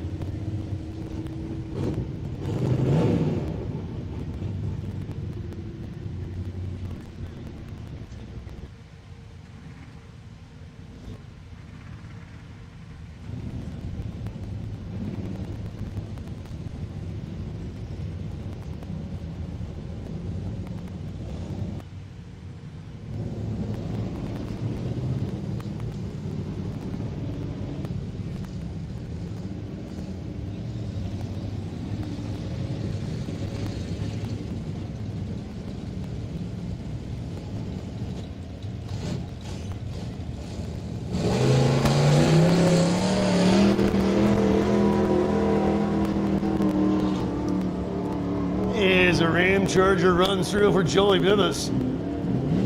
Clears the pit at a time of 11.734. Give him a combined time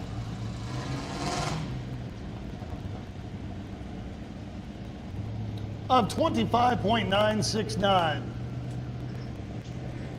Once again, all of these numbers you're hearing from me are unofficial. I do fairly well, but I have an Idaho education and it is math, even when I'm using a calculator. So Anthony's coming up in the CJ7. 32.691 was his time.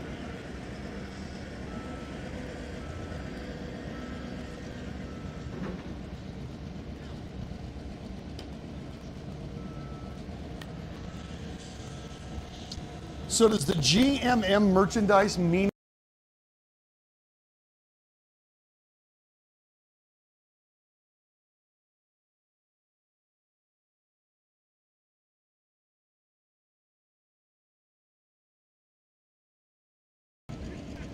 so GMM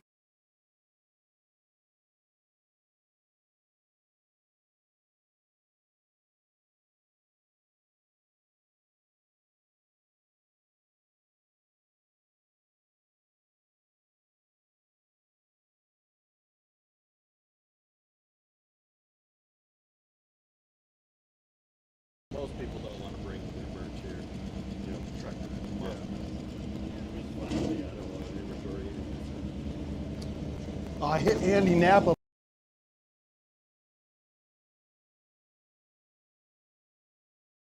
sponsors. I hit Andy.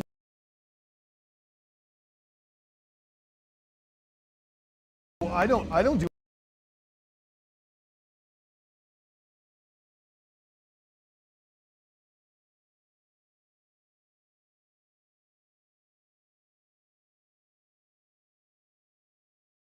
could be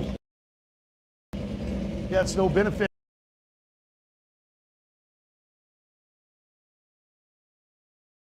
Well, just use that as a negotiating point for next year or whatever.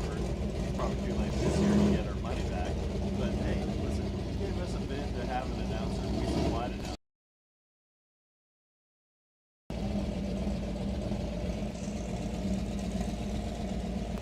All right. I was going to pay him.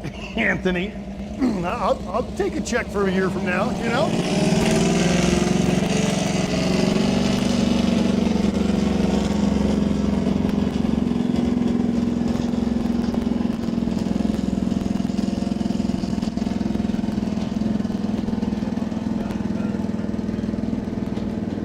He's going to have a better run. Big improvement for Anthony Vinciguerra. 21.895, a full 11 seconds faster. Good on you, dude.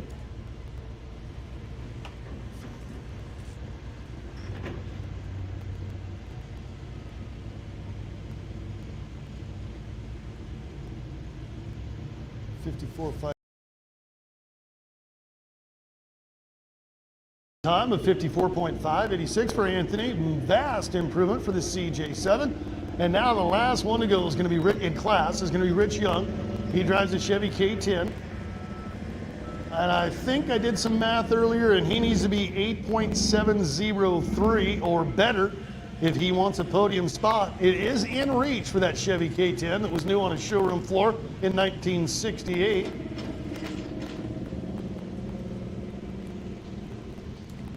Class 7 should be loaded up. Class 7, all y'all. Anthony, Darius, Jason, Walt, Steve, Zachary, Joey, Kevin, and Jared. Y'all should be ready to go because we're going to feed you into the pit right after the conclusion of Rich Young.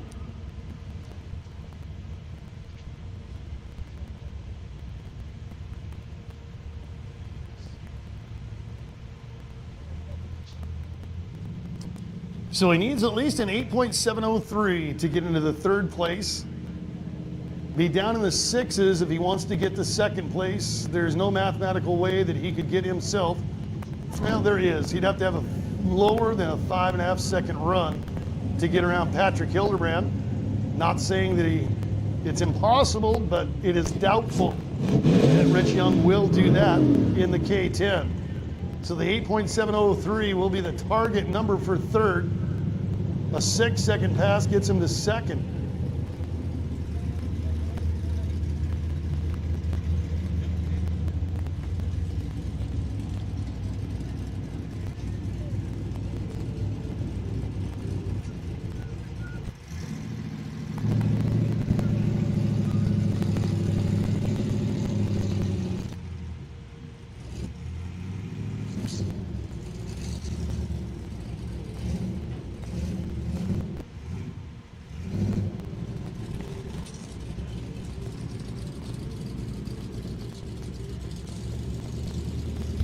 Comes down to this for a podium, bud. Come on, Rich Young.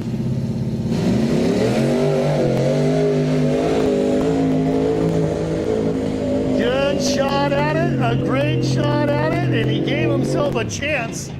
He needed to be better than 8.7, went 8.236. Rich Young held himself onto the podium. 8.236, 236, and so 11.059 plus 8.236, so the 19.295. So unfortunately, Dakota winner at a 19.763 combined time, just got bumped to fourth by Rich Young at a 19.295. So that will conclude class number 4, class 7, send them.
Hey, Nick.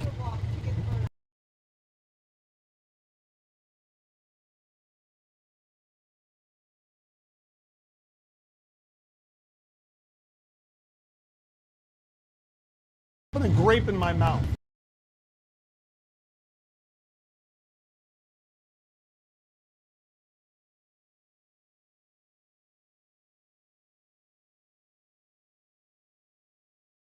For announcers. I didn't say that Scott was one.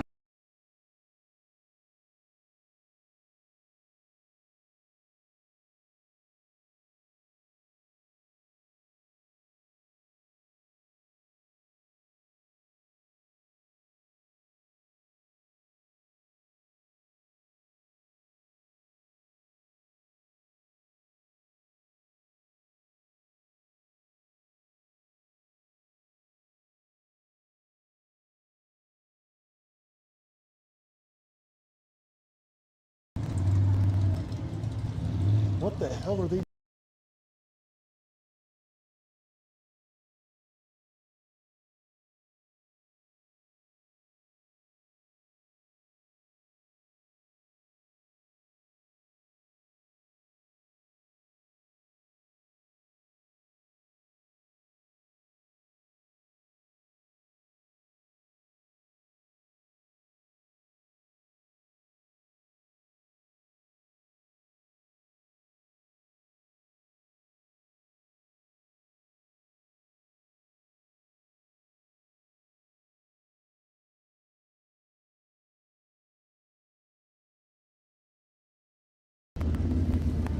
That's what we're. That idiot who changed tires. No kidding.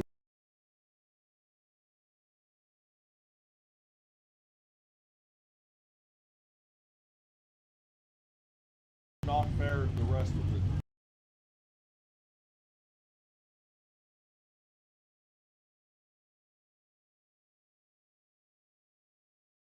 Racing, and the later the night gets at tractor pulling, the money starts talking and the tails.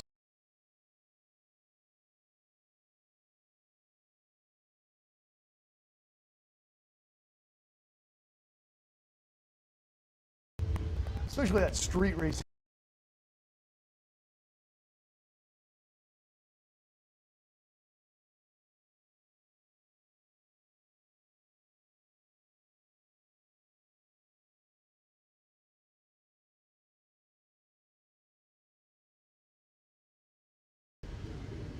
I am curious what's going on.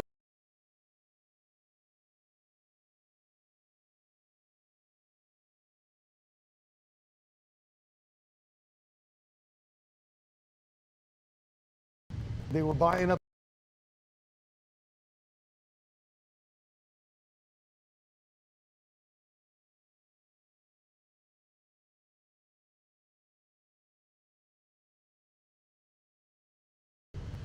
And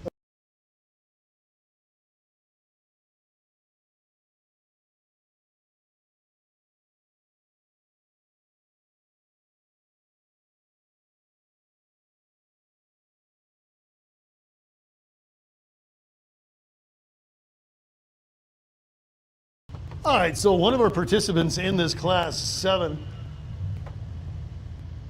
is getting his tires switched. So we are currently in a holding pattern for, I think that's Joey Bibbis in the Ram Charger, that they have swapped off tires to be able to participate here in class 7 and give you an overview of what class 7 is in our mud bog competition at the Steve Shannon Tire 4-Wheel Jamboree Summer Nationals. And it looks like class 7, Mega Truck, Extreme, Ag, and V-Tread tires. That's what we've done. We took the boggers off, put the swampers on over there, the cut tires for the V-Tread, and then let's see, what's some rules in this mega class. Mega Truck setup with military, industrial, or 2.5 ton plus axles, Ag or V-Tread tires. Anything goes. Full Pro Unlimited. Power adders, extensive mods, tire modifications are allowed. The most extreme most extreme class, full custom mega trucks pushing the absolute limits of power, traction, and durability, according to Grok.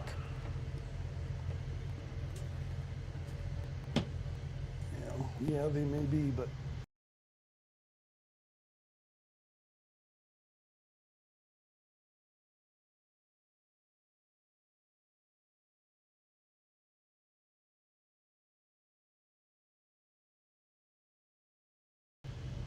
Copy that.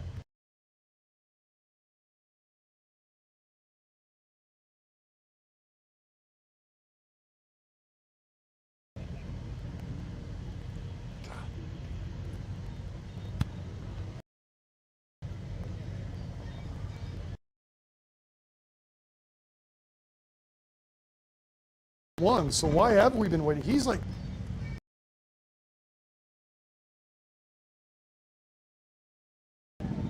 Oh, the Jeep changed tire too. Anthony. Oh, so the Ram Charger and the Jeep changed. All right. So Anthony did get those tires changed too on the CJ7, along with Joey Bibas and the Ram Charger. So there was a couple of them in that previous class that did some tire changing. And it's not going to make a goddamn bit of difference.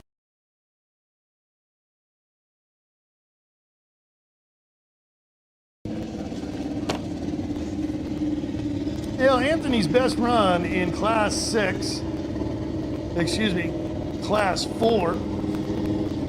was a 21.895. See if the tire change will help Anthony.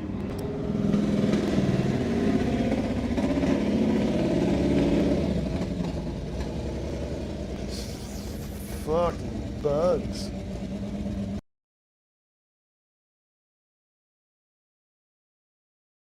Wait for Anthony. That could be helpful.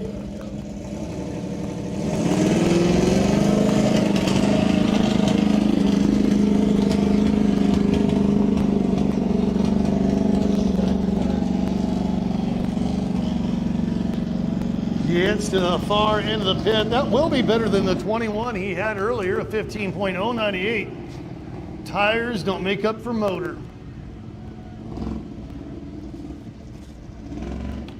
So did the Steve scratch here?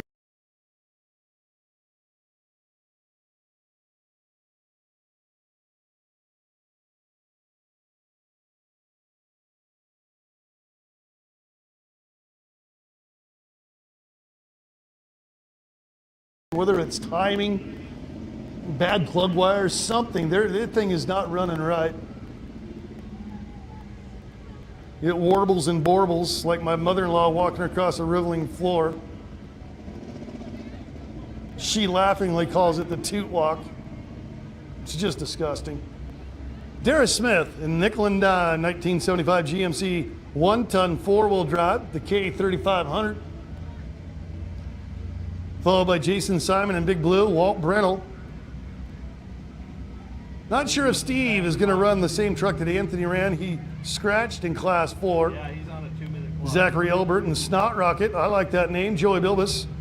Kevin Lewis and Resurrected. And Jared Essenwine in the Party Professional. And I'm hearing that we are on the 2-minute watch for Nickel and Dime. Not sure if he was changing tires as well.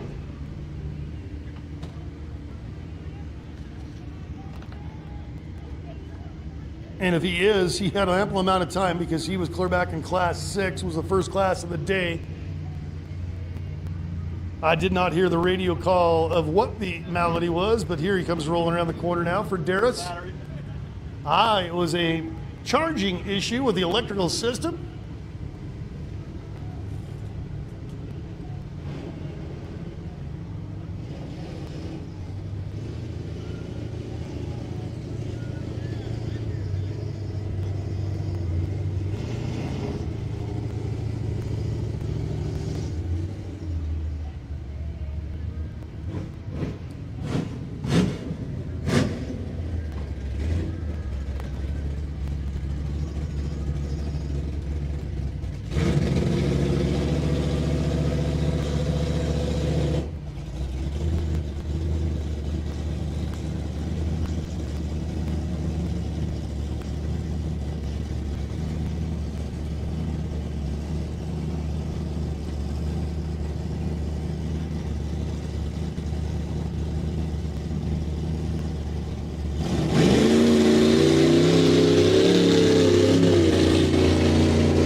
just going for a Sunday drive. Duras goes 10.377 for the lead.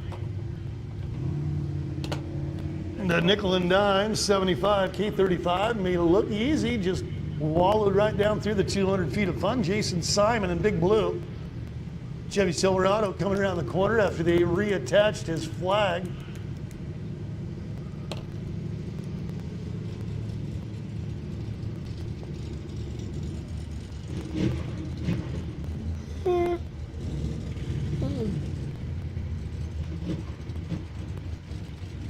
Is Dennis's appearance fee a shocker or?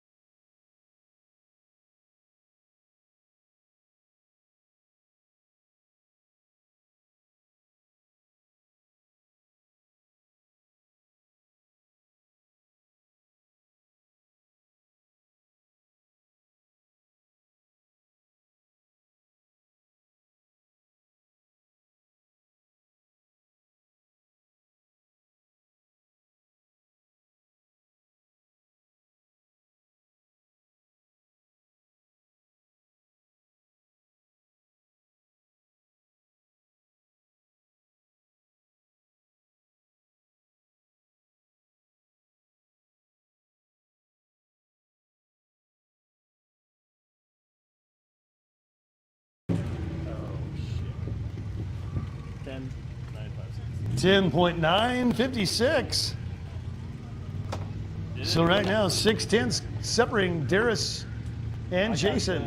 Front sensors out. Front sensors out.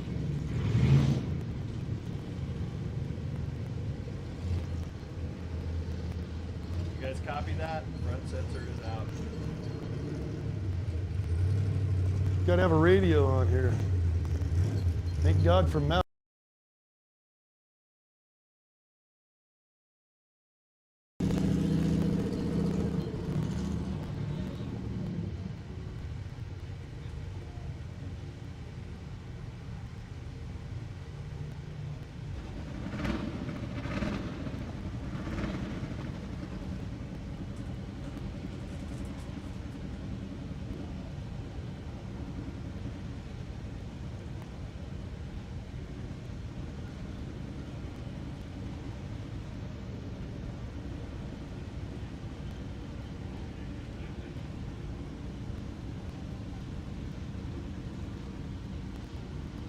Oh, you got.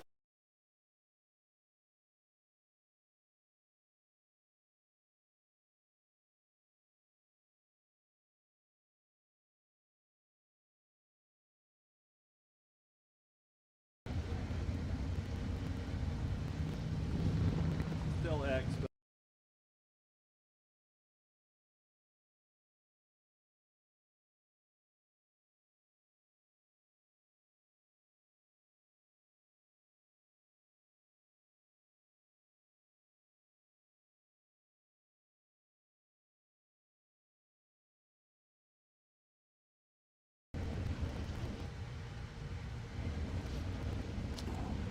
The 95 Jeep YJ of Walt Brennell.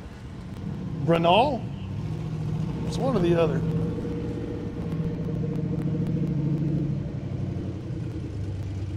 If it's got enough ponies, we could see another wheel stand.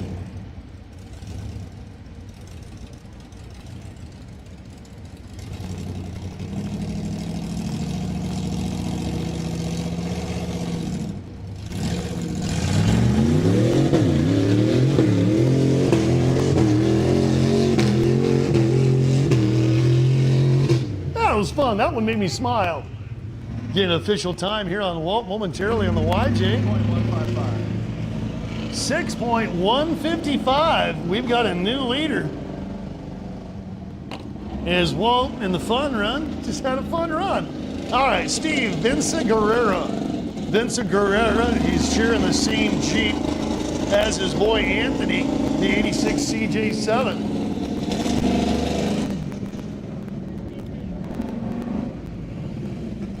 See if Dad's a little more aggressive and mean to it than Anthony was. Just by staging, you can tell. It was a little bit soft on the toy. Maybe Dad's going to let that thing find out if it's got the gumption and get it to go. Again, doesn't matter the driver if the motor is popping. That thing was detonating. Floating valves.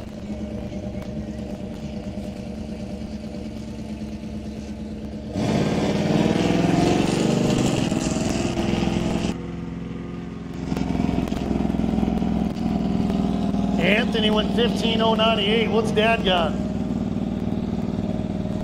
And Dad goes for a nice leisurely Sunday drive to a 14.487. So the Vince Guerrera family is staying consistent. 15.098, 14.487. Dad, half second quicker than the boy. Zachary Elbert and Snot Rocket. Yeah, the 97 Ford F-150, the last cool body style of Ford before everything became the same. There was a time, vehicles coming at you from a mile away on the highway, you knew exactly what it was, year, make, and model. Today, it's doggone near impossible to tell the difference between a Toyota, a Dodge, a Ford, a Chevrolet. Oh, and then you have to add Ram. Somehow, somewhere, Dodge and Ram separated. Yeah, I remember when it happened. I know why it happened. I know what happened. Still makes no sense. You got Dodge and Ram.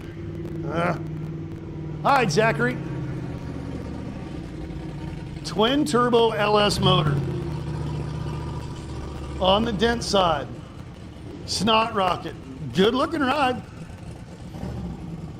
See that thing in magazine covers.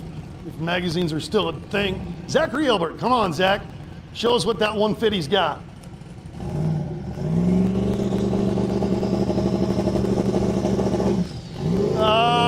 The turbo gets in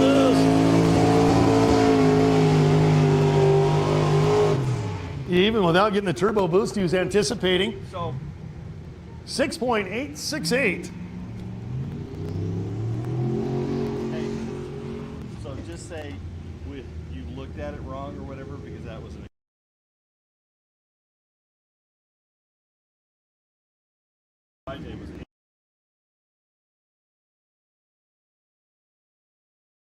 made aware of a clerical error that I made. Walt Brunel, actually that was an 8.155. I looked over at the reader and there was a little bit of sunlight. I made the problem. I did that by assuming that was a 6, but actually the sun was just blocking out that top right-hand portion. It was an 8.155. So that means Zachary Elbert, Snot Rocket, is the leader. 6.868. Now Joey Bibbas. Not quite sure what the name of the truck is, and when I don't know, I don't say. I can read it, I can figure it out, but I'm not sure if I should. So the 1999 Ram Charger is ready to go for Joey Bibbas. Bibbas was one of those that changed the tires from the boggers or the swampers to the tractor tire. And gets out the other end of the trap, stop the timer at a 9.840. So that will be good enough for third place right now with Kevin Lewis and Resurrected and Jared Essenwine in the Party Professional coming up. And if you're willing to name your truck the Party Professional, that means you know exactly how to open a can of beer.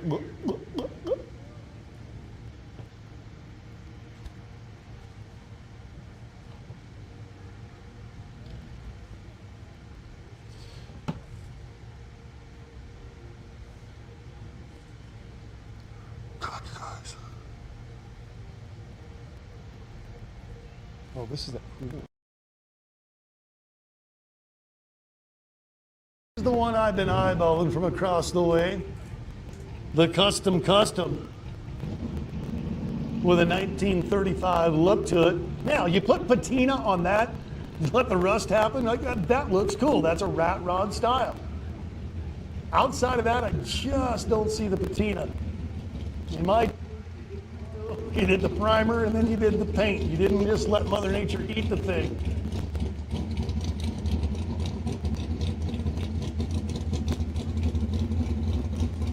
Doesn't it just look cool? Uh-oh, fire went out. Got right back up. I have high hopes for this pass. What's that? You got a wing. If you're actually interested in downforce, if it's looks, that's one thing. If it's actually utility. All right, resurrected. I like it. If he can stay on the pipe, it should be a good hit.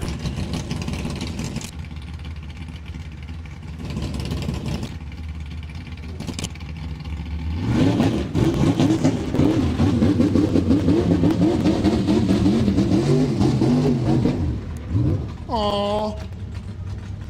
6.910.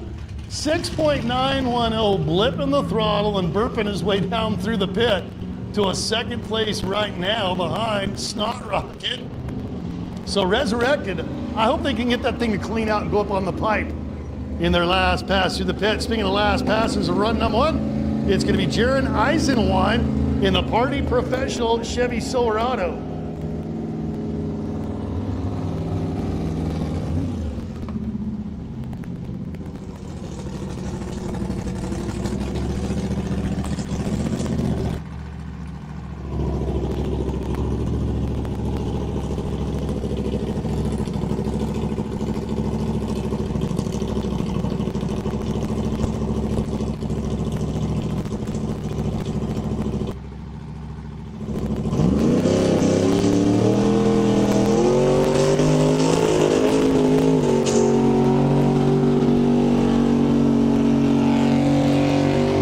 Sloshing through the pit to a 7.260. So the 7.260 is going to be good enough for the number 3 spot on the leaderboard right now as we go back to the top of the run order. Anthony Vincent Guerrera in the gates of hell. Dara Smith's Nickel and Dime. Jason Smith, Big Blue. Walter Bernal. That's the guy. I apologize, Walt. I'm the one that said it was a 6.155 when it was actually an 8.155. Blame it on old man eyes. Steve Vincent Guerrera, he's going to drive the gates of hell after his boy. Right now he has about a 0.6 of a second gap. Well, maybe a little over 0.5 of a second gap on the boy. Zachary Elbert and Snot Rocket currently is our leader at a 6.868. Joey Bibbis, 9.84. Kevin Lewis, currently in the number 2 spot at 6.910. And in third, Jaron Eisenwine in Party Professional, 7.260. So Anthony, maybe now that he's watched Dad kind of run that thing a little bit more aggressive, it'll let him know that it is A-okay to get it a little bit.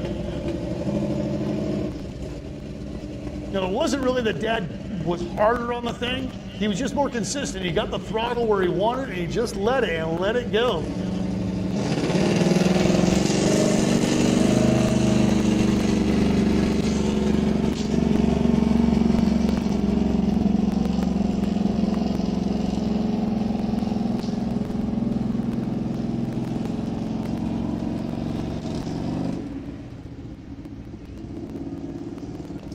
Gets an official time of 16.552. Gives him a total of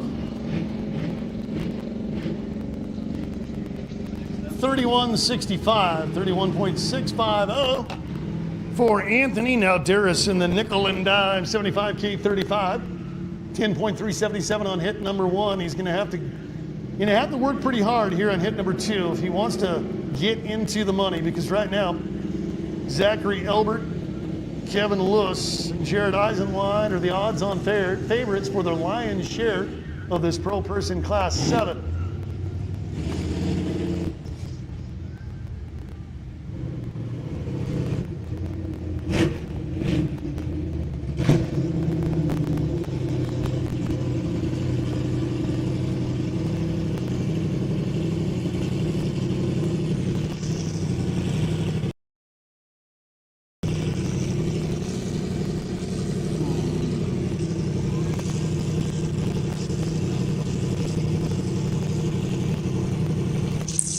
Your helmet on.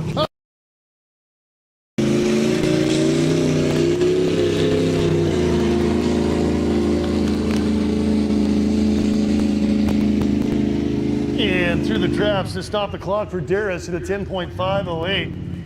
So he will stay super consistent with 377 and a 508.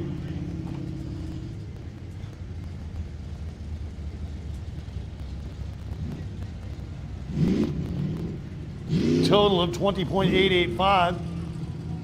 Temporarily puts him atop the leaderboard at Jason Simon in big blue.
And exits out of the trap, 10.021. Everybody's saying consistent, that's for sure.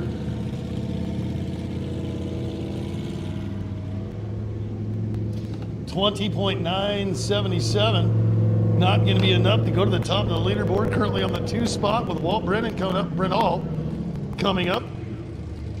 8.155. Hit number 1 for Walt.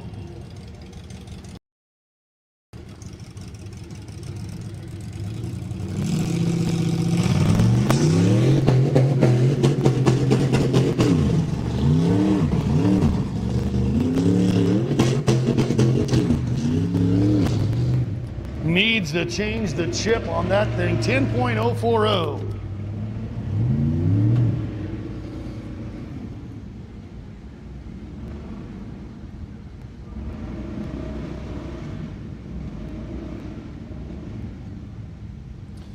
Gives him an 18.195 and the lead.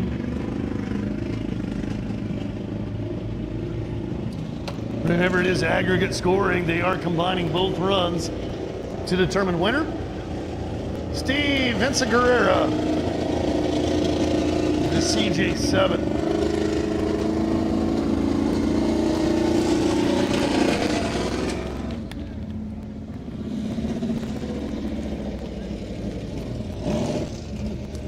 I think that YJ that just went has got a lot of potential, but they've got some computer stuff to figure out for sure.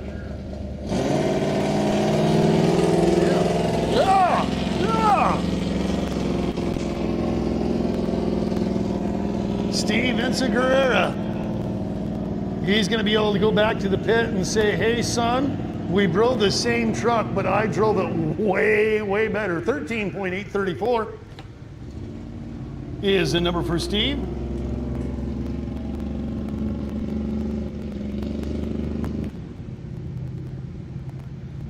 Gives him a 28.321 combined time.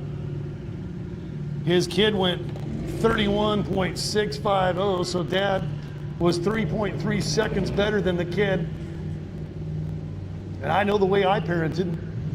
My children and grandchildren were in their late teens before they ever scored a basket when we played one-on-one. I checked everything from the time they were 3 years old and up.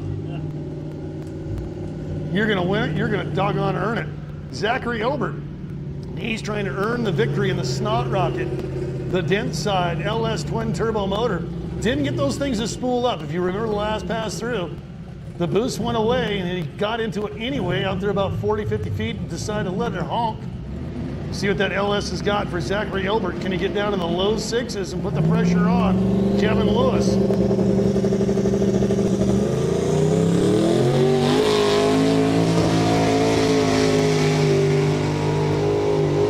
I like it, 6.557. So he did lower his number by 0.3. Good on you, Zach Elbert.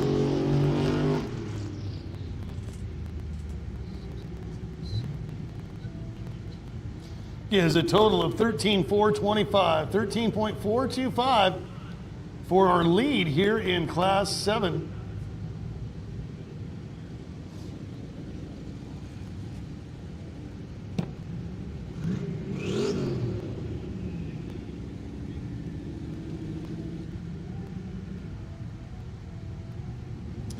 So that means that Kevin Lewis needs 6.514 or better to overtake Zachary Elbert.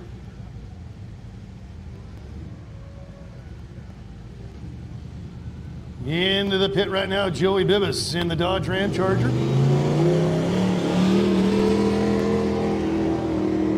He needs a 4-second pass to go to first. That most likely will not happen for the Ram Charger. 8.767, lowered it by 1.1.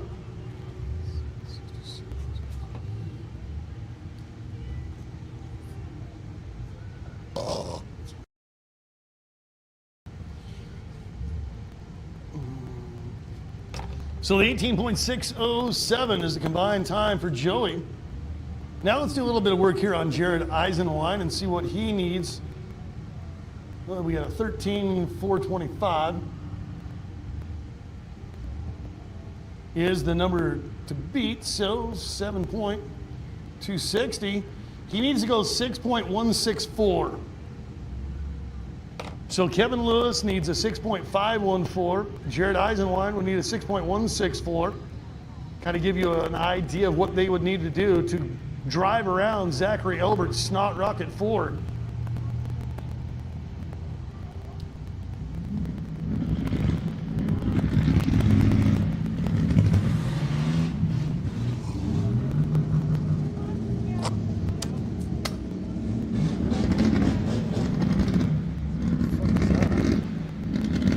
That's going to be a fun mud bug.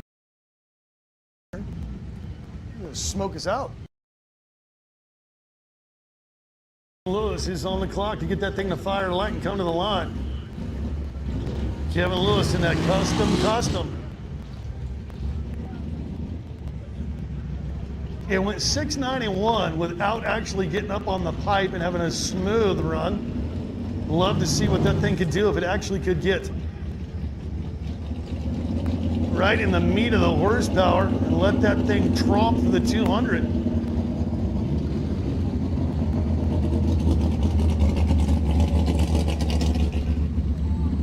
All right, 6.514 or better to take the lead. The thing just looks fast.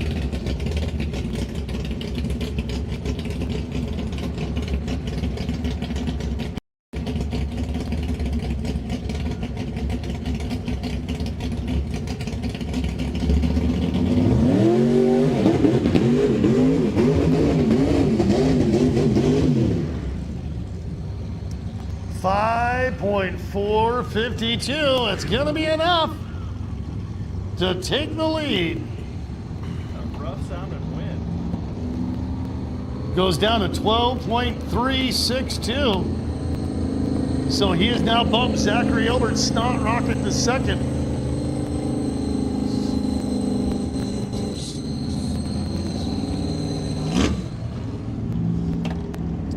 So Jared Eisenwine in the Party Professional Chevrolet, he needs 5.101 or better to be the winner.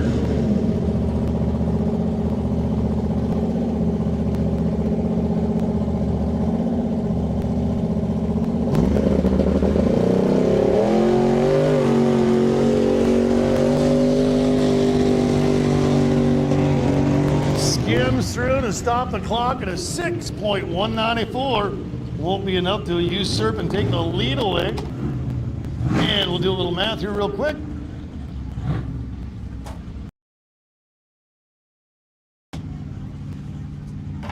Gives him a 13.454. And that is a separation of 3/100ths of a second. He was 3/100ths of a second from bumping from third to second. So our winner will be Kevin Lewis. Then it'll be the 13.425 of Zach Elbert in second. 13,454 of it. Jared Eisenwein for third. And that concludes the Mud Bogs here at the pit. Huh? Apologize. I did not look at very closely. We're going to do some king slinging. Would you guys like to see king sling make a hit? Of course you would. So we're going to bring him out and have a little bit of fun here on Sunday afternoon with one more pit hit for the king sling crew. Dennis Anderson and the crew have come down to enjoy themselves at the four-wheel Jamboree. Gary Sabella was driving yesterday when they participated in the pit. I would assume he's going to be in it again. It's either he or Brian Wright, as they did have that autograph session going on from 11 until noon for Dennis. He's probably stepped away from the booth right now to come watch his toy play. So super cool to see everybody come down from North Carolina to enjoy themselves. Certainly hope you guys have taken the opportunity to stop by and meet. They always say, don't meet your heroes. You know, Dennis Anderson is going to be the anomaly in that. You can meet that guy, whether there are suits in the room, whether there is average person, fans, family, he's the same dude no matter when, no matter where, no matter what. I certainly hope you guys have taken the opportunity to swing by and meet him, shake his hand, say thank you for the 44 years of entertainment that he has provided us in his semi-retirement years now. So it's super cool to have him out in the four-wheel Jamboree as we got Mr. King Sling coming up.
For 40 feet. Yeah, yeah.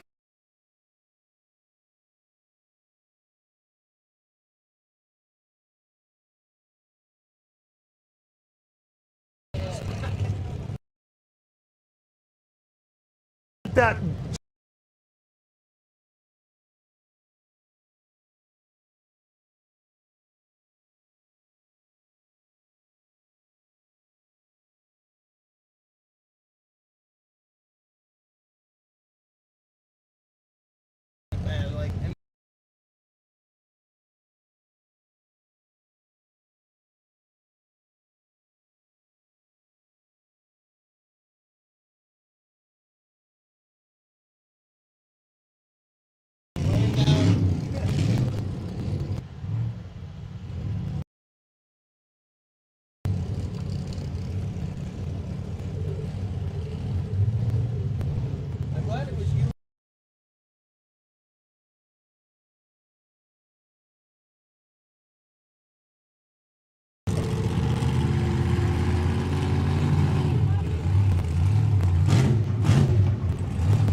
the spot this weekend, man.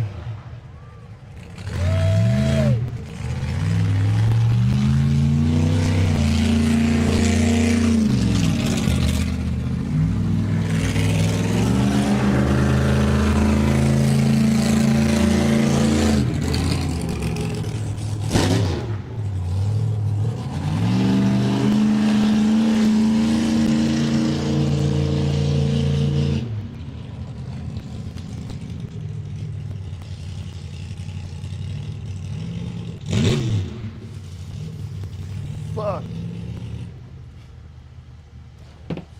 Yay!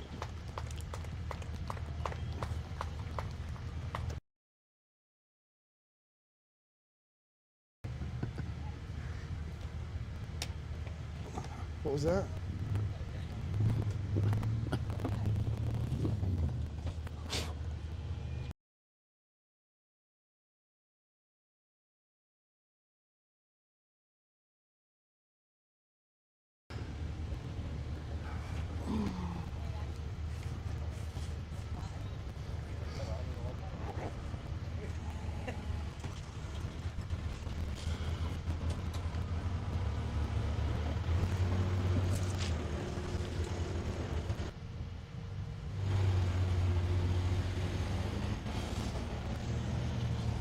Ouch!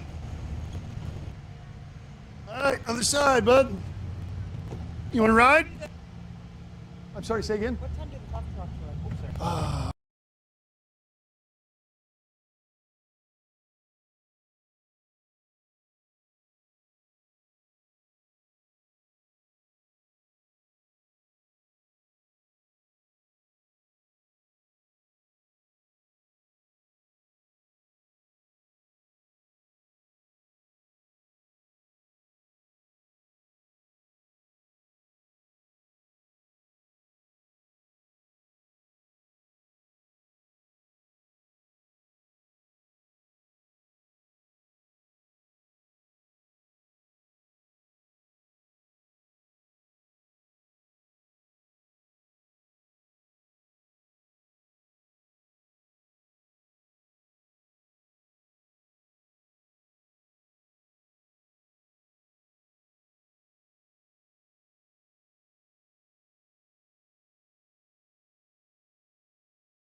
It could be my rotten chicken from 2 days ago.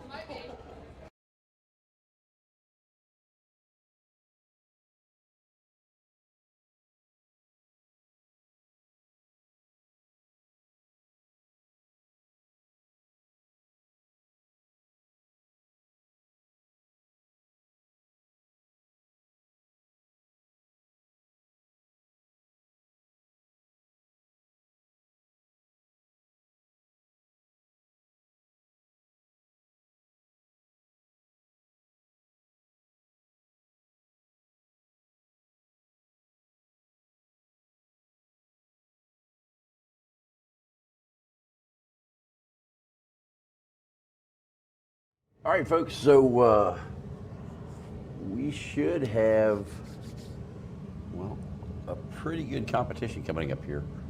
It's supposed to be in 10 minutes, but, well, I haven't seen the platform delivered yet, so I'm not exactly sure how they're going to do this. I personally have never been to an international burn-off competition, especially one that is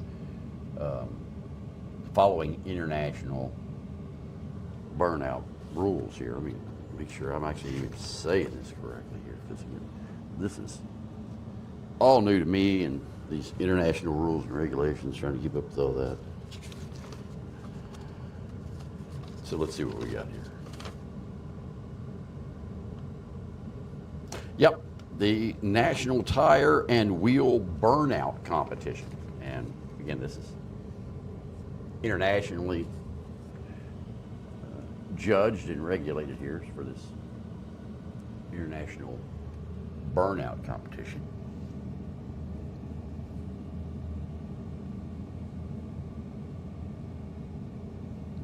It appears as though the pad is now being delivered.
All right, let's slew this around here.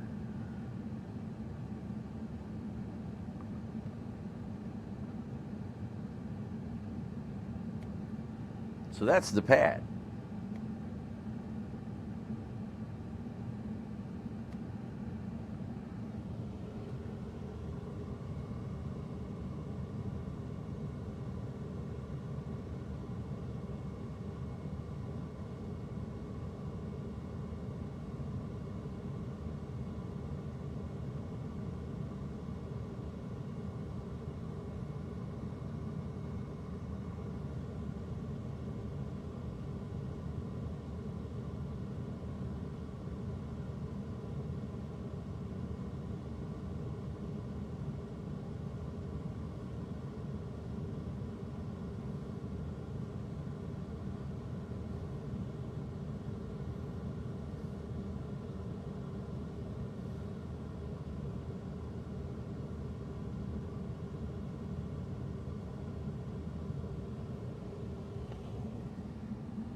Now, as you can see here, some of these guys, well, they came prepared for this.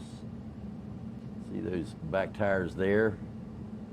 Well, they've probably already seen their better days.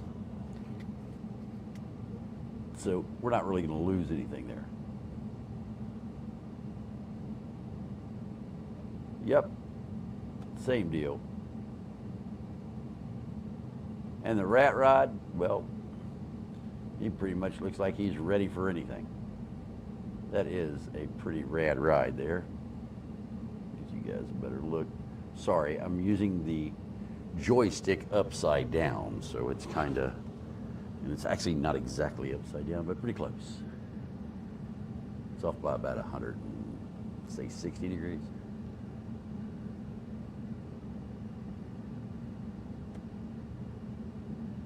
So nice collection of vehicles here.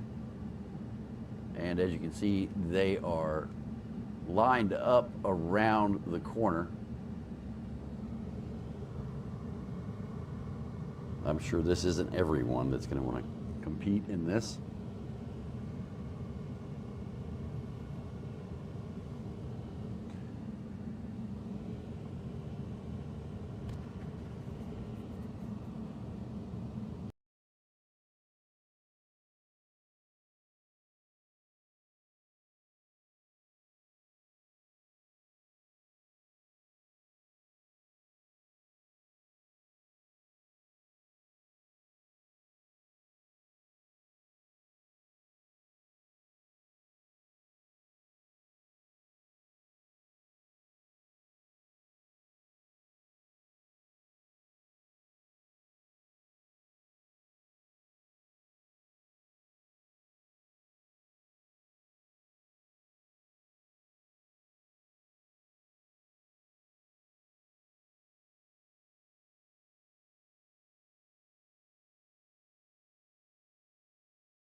Video told CNN the Capitol Police blocked the street and other neighbors reported seeing McConnell's face.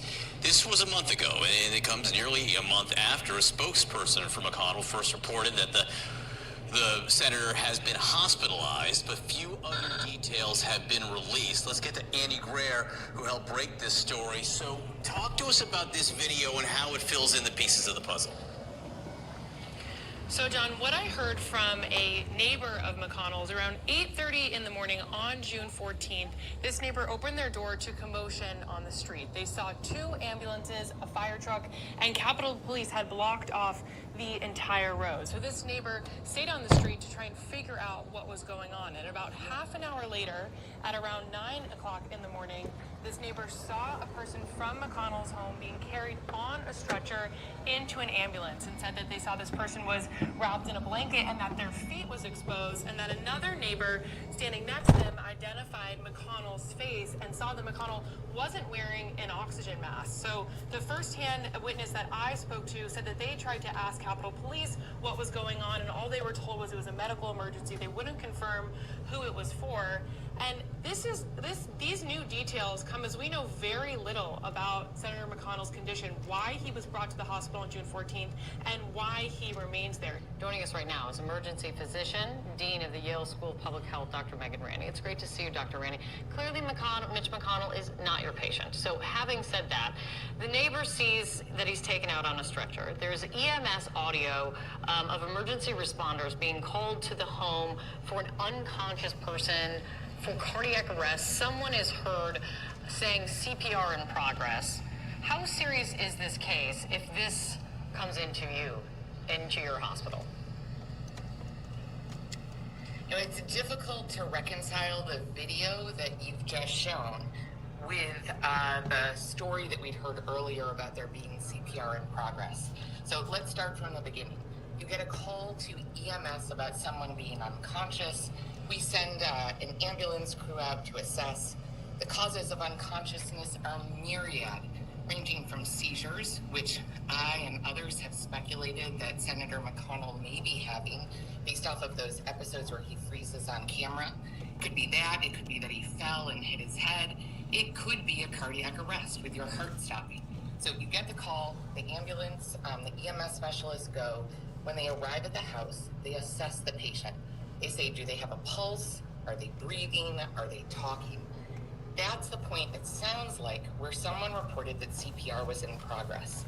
Now, that CPR could have been initiated by the ambulance folks, by the paramedics or medics, or it could have been initiated by someone in the house. And for viewers, knowing CPR is great, but just because you initiate CPR as an untrained professional doesn't mean someone had a heart attack.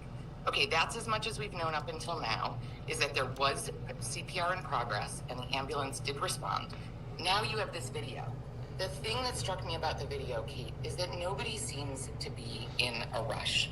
Right. If there really had been CPR in progress, if Senator McConnell had truly been in a cardiac arrest, you would expect that they would be rushing, not taking their time, loading the patient into the ambulance. So that's the big additional piece of information that I think we got today. Beyond that, it is largely speculative, and I think we're all wishing Senator McConnell the best. Absolutely. And as you're kind of noting, Senator McConnell obviously has been in public life for decades, and he has had a lot of health issues in the past. We know that he had polio as a child. He's been hospitalized for falling in recent years. He has had those episodes of freezing up in public that you're noting. He spent a week in the hospital this year. His office said it was for flu-like symptoms. He's 84 years old. If you have a patient with a profile like this, what questions, concerns do you have at this point? Well, to me, one of the biggest questions is around the fact that he's been in the hospital for 3 weeks. For an average person, for you, for me, for viewers or their parents, a 3-week stay in the hospital means that you're pretty seriously ill. We try to get folks out of the hospital pretty quickly these days. Now, that may be a little bit different for Senator McConnell, given that he is a VIP, but it makes me concerned that he did have some time in critical care or has some elements of his stay that are requiring continued hospitalization rather than home care. And then on top of it, I would want to, make sure that all of his systems are working as best as they can.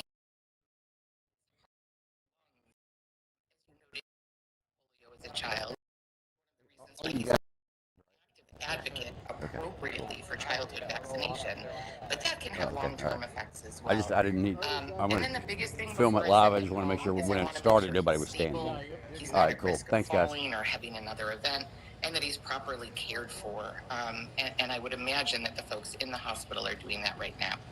Many Republican lawmakers on Capitol Hill say they've been kept in the dark. Boss, what do you got in this thing? 24 valve. Was that a 6? What's that? What is this? 24 valve Cummins. No, but is it they call it L6 or you know? Inline 6. Inline 6. Okay. All right. Here we go, folks.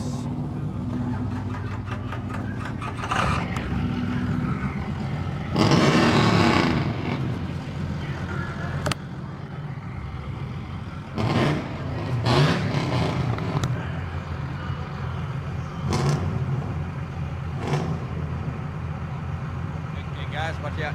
I got a live shot here. Am I good here? Yeah, yeah. Thank you. No problem.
Houston.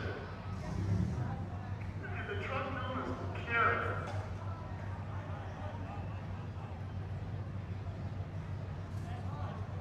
Karen is a 1998 Ford Ranger. If it's powered by a Singer sewing machine, I'm going to move you. It's got a straight 5-valve plug.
better than what Rich Young just did is if you can match that and then pop a tire.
Dennis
All right, folks, we're going to be moving back around to the other side for the side-by-side competition.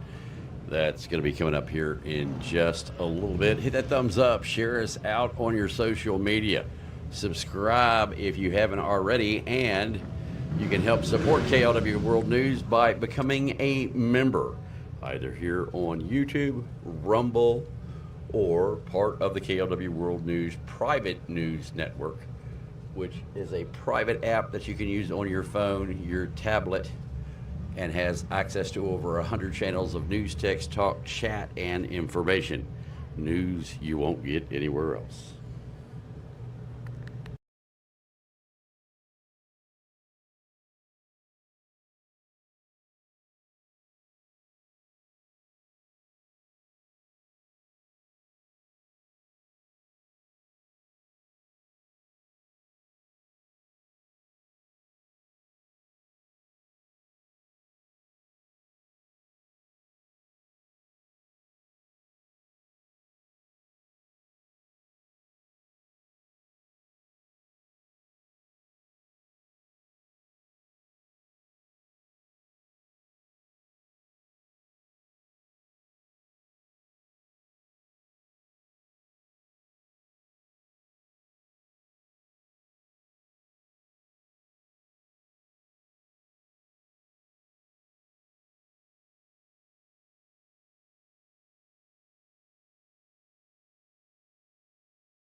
All right, folks, so we've got a little bit here before we have the side-by-side races.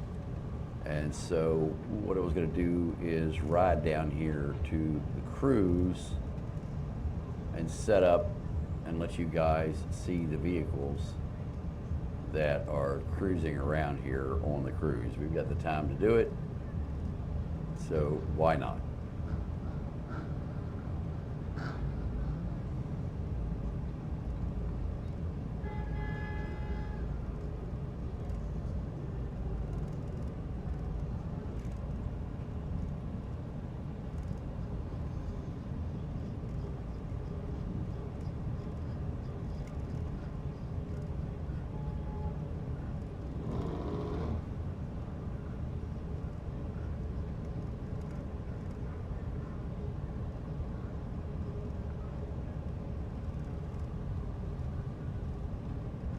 Let's go down here and see what works best.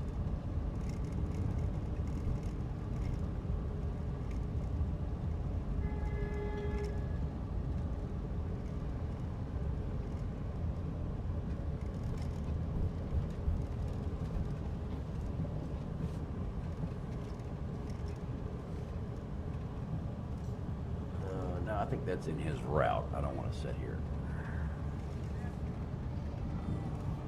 Actually, I could probably, let me see if I can do this.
All right, we're going to back up a little bit.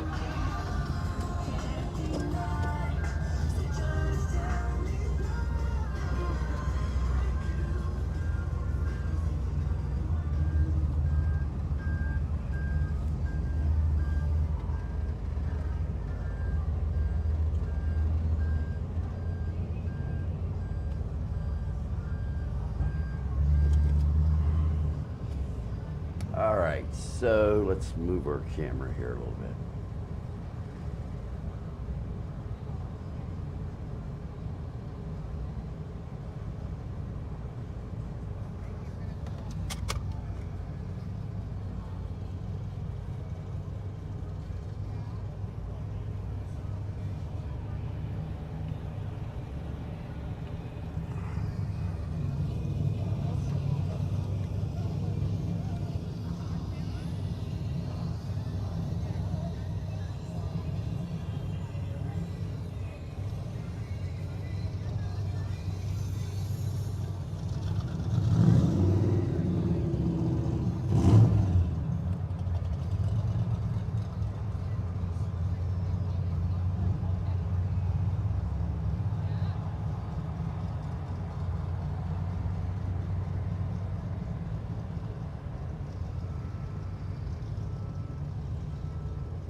All right, the sergeant is getting ready to start up, and we're not going to stay here.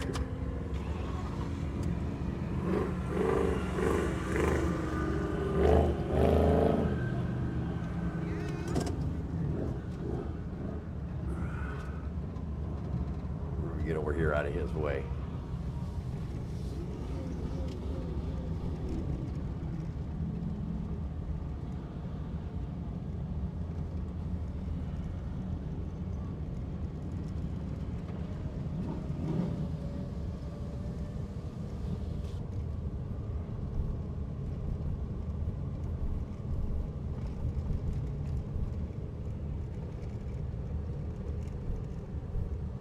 So we'll take a gallop around the horse track here.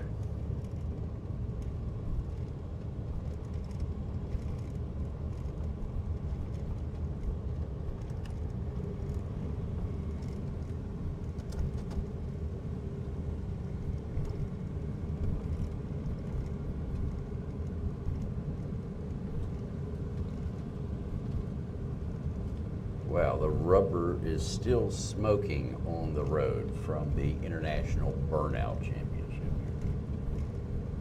Or actually, it wasn't a championship, it was a national competition.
Well, the Intimidator still smells like burnt rubber on the inside. Wonder why that is.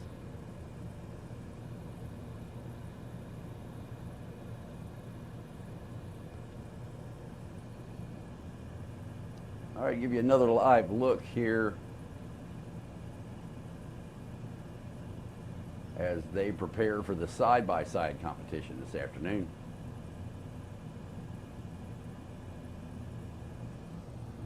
In fact, I want to lower this down just a little bit.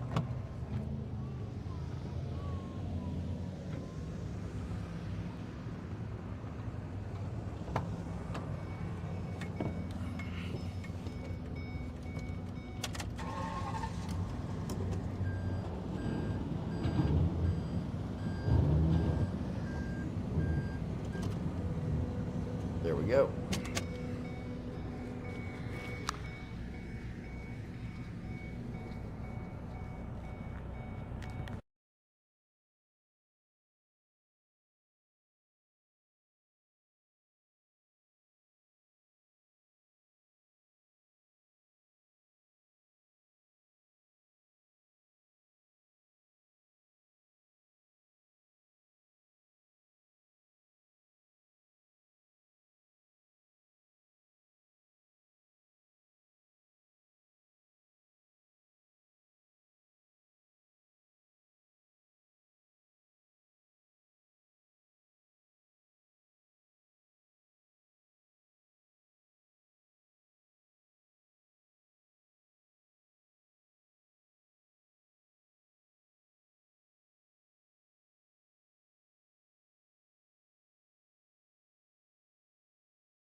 All right, folks. We're going to get the mic set up here. I thought they were doing the broadcasting from over here, but, well, evidently they're doing it on the other side.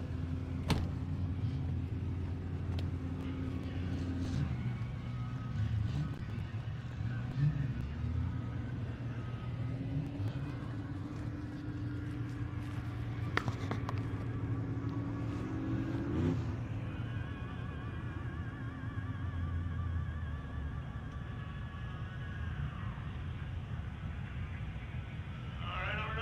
Jake Nichols, third quarter. Now, this is one of the hitters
broke the truck for you guys at Brandon Lawrence.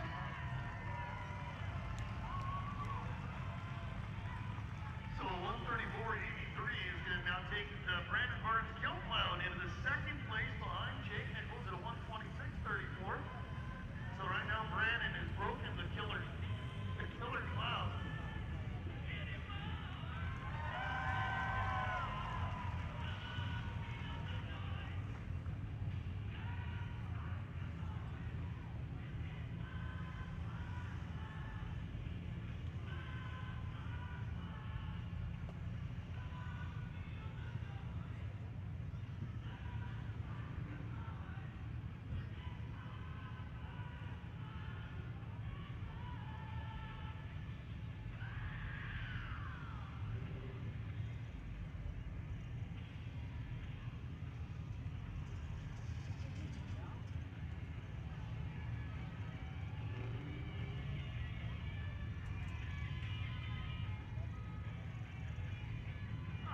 Recovery crew is going to come out and kill her clown at Brandon Lawrence.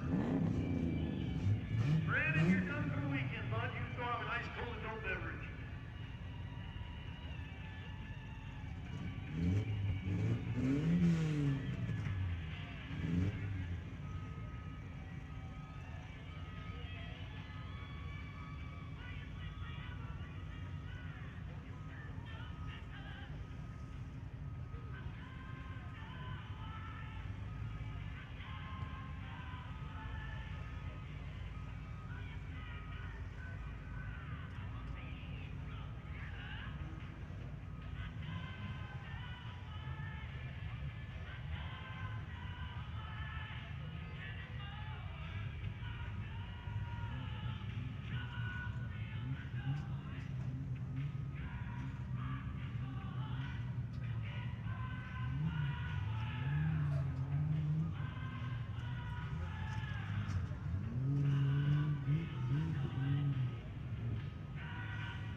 Taking a foolish victory lap. Actually, you'd have to go backwards for that.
spot. That's going to bump Zachary down to third place with our fastest qualifier to date. That's Buck Naked and Brad Brad Mertz in the 98 Grand Cherokee.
that's under.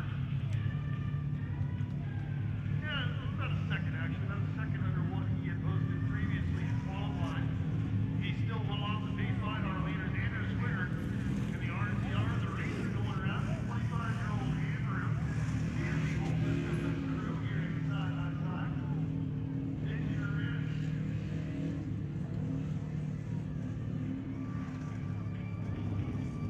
You watch his head there. It's like a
All right, folks, we're going to be getting live here in just a moment.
Well, I really don't want to leave all this shit out in the open.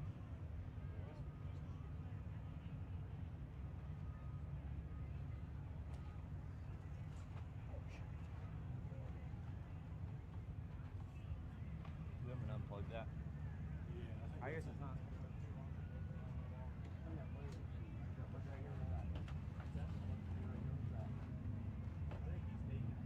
Oh,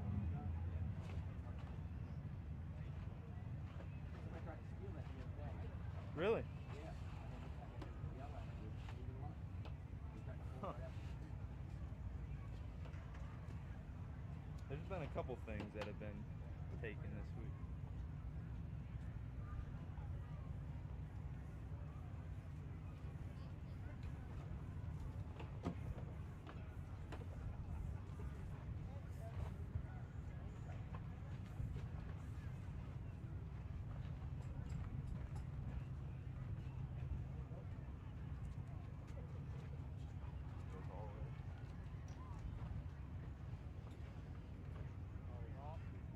You know what? Let's just fucking leave this. I don't want fucking this guy's selling stuff.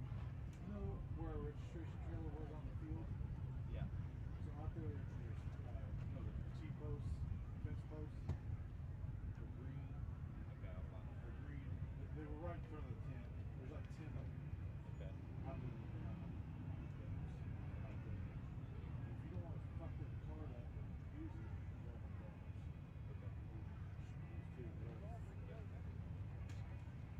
He said, Mike also said to start taking tables and chairs out of the house. Yeah, You want I'm me still to? kind of using those. Yeah. There was a tent, that black tent right there.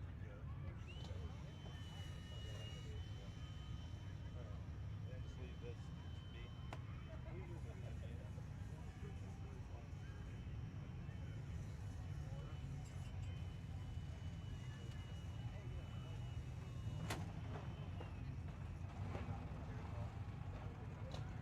Do you want, should I just leave that?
All right, folks, we're just minutes away from getting started here. Supposed to be kicking off the monster truck freestyle at the top of the hour.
All right, folks, if there is a daredevil on this track this afternoon, that man right there is it.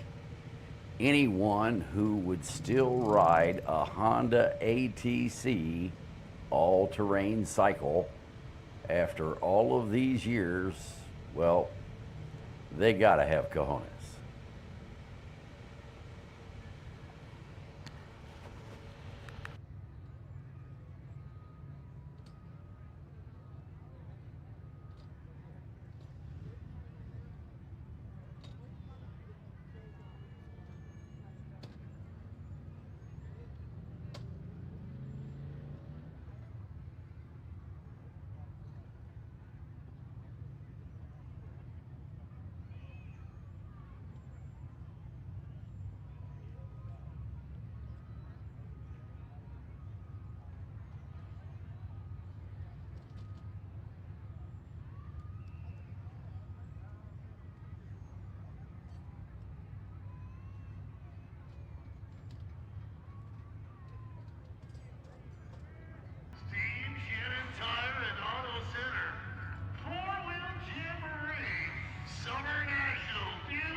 been chasing monster trucks around the world for all of my adult life, and in that time, I have learned the important lesson that you guys absolutely drive the show. Your energy, your excitement goes to the right foot of every one of the monster truck drivers, and when they get excited, they get that big old adrenaline dump. And that adrenaline dump gives us the show we came to see. And currently, they're lined up on the backstretch, and they need to know, are you ready?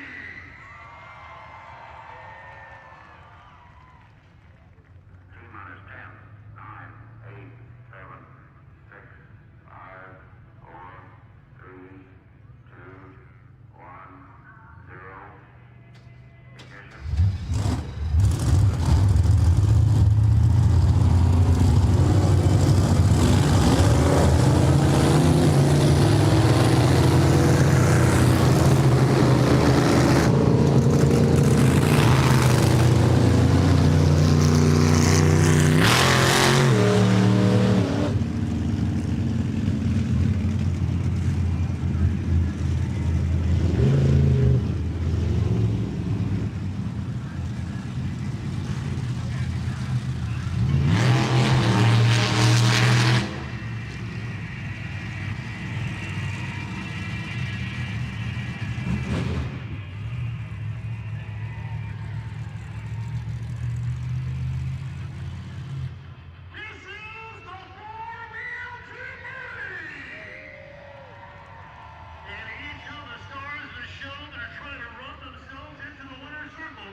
Monster truck fans, 250 years ago, 56 men stood in a room. There were no red states, there were no blue states. There were the United States. There were no Democrats, no Republicans, there were Americans. And we the people have sustained the great American dream for 250 years. We the people shall sustain the old glory, the red, white, and blue being presented now by Kevin Filan and Bryson for another 250 plus years. Because we the people in the red, white, and blue have been the shining beacon of freedom across the world for 250 years and again. We the people will continue that for another 250 years. As we the people comprise the greatest nation on earth, we the people comprise our military. So at this time, if you would please recognize by yelling, screaming, and stomping your feet every one of our veterans in active duty in the U.S. military.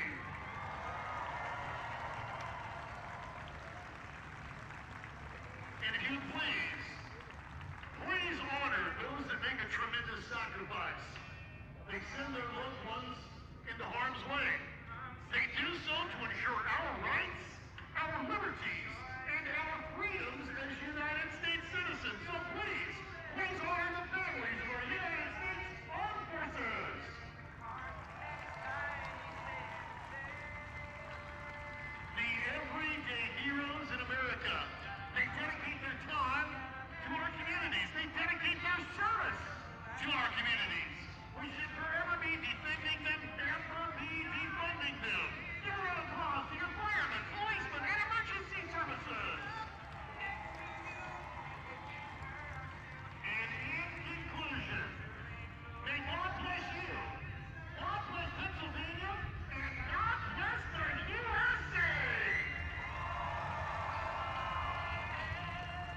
if you'd all please rise or remain standing. If you're wearing a hat, please uncover.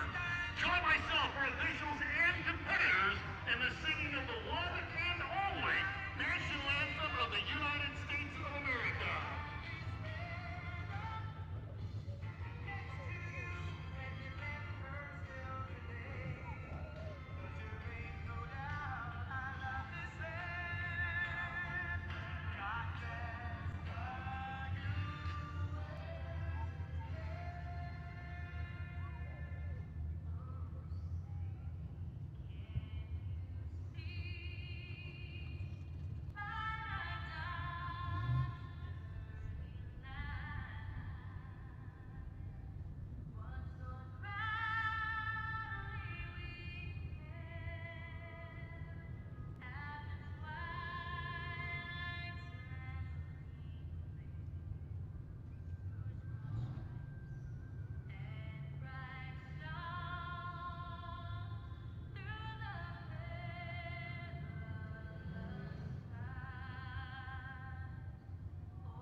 So appreciative of Kevin Farland and Bison as our honorary corn guard presenting Old Glory, our American flag, as Bison rolls off. And the monster truck drivers get ready to go.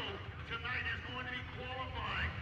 Single lane qualifying for the monster trucks. The fastest qualifier meets the slowest qualifier. Round number 1 of elimination. It will be a 1-6-2-5-3-4 matchup in round number 1. So qualifying in monster truck elimination round number 1. Our modified Tuff truck championship round. Monster truck racing semi-final, and then the Steve Shannon Tire Company championship round of racing.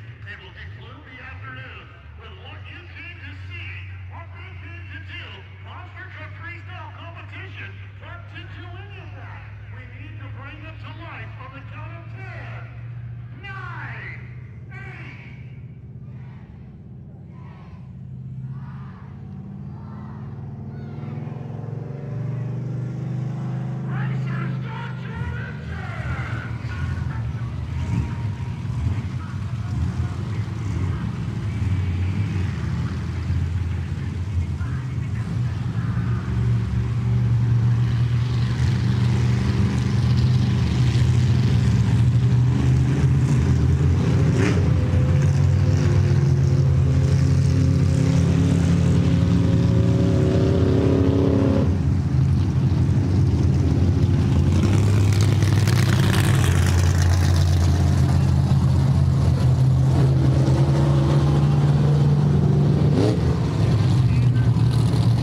sure with a rear steer you keep that from happening. That's exactly right. And you know, and sometimes when this happens like this, you let off the throttle at the wrong time and you don't realize it because the sway bar is the big long suspension arm, 30 inches in the back, 26 inches in the front, and you let off of it and it kind of unloads the rear, it makes the sidewall light, and it kind of trips and flips you just like that right there. A lot of times you come in there, you have to be hot and heavy, squat that tail in and kind of roost it around, but you never know when that's going to work. You just kind of commit to make it, and, you know, sometimes you make it or break it, you know, here you see what happens. Right, and that's one of the things that, you know, the reasons you were successful a lot of times. Success could be rolling over. It worked out pretty well for you, but winning and being successful and going around, it comes down to things like that and learning from it, going, you know what, we got to start doing things a little bit different. And the thing that I noticed when I was younger, you were younger, you were on the throttle a lot. A lot of these guys will use the brakes to pivot, but you were one of the guys who went, you know, I'm staff to kind of up in to unload things, but then I'm back to the throttle as quick as I can because I realize I can do a lot more with the throttle than I can the brake. That's how I was always, yeah, give it up. I was always kind of hacking on the throttle, and that was to get it broke loose to fuel the truck, and that's how to do a burn all the way through it. My motto back then was, when in doubt, throttle out. Well, it worked out very, very well. You and I were convincing and reminiscing a little bit. I was talking to you about that first World Finals back in 2000 in Las Vegas, which is cool. Listen, changed my thought, changed my mind. I want to ask this. Destination events. Virginia Beach. Portland Jamborees. Miami, Oklahoma. Lamar, Missouri is becoming Las Vegas, Nevada. World Finals. They changed it.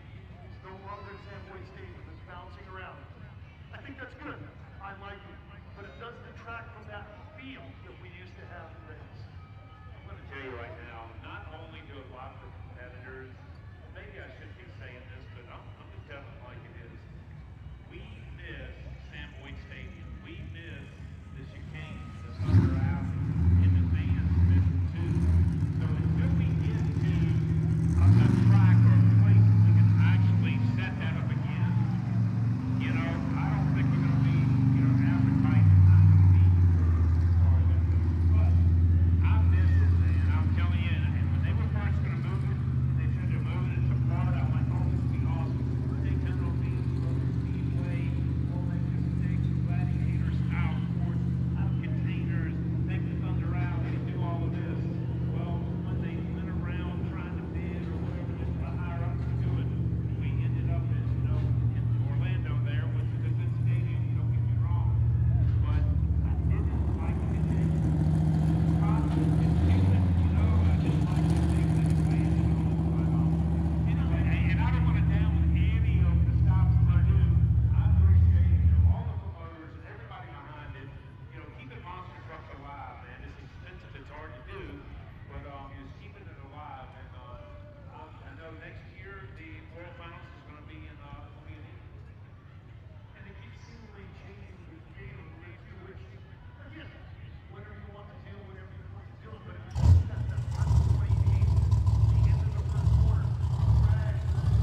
legend car was, you know what I'm talking about, it's like about a 37 Chevrolet.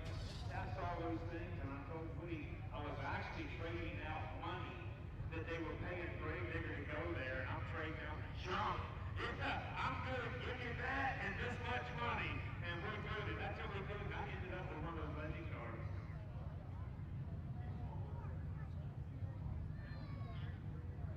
Yeah. But you know, you're actually from a small town area in North Carolina. I'm from small town Idaho.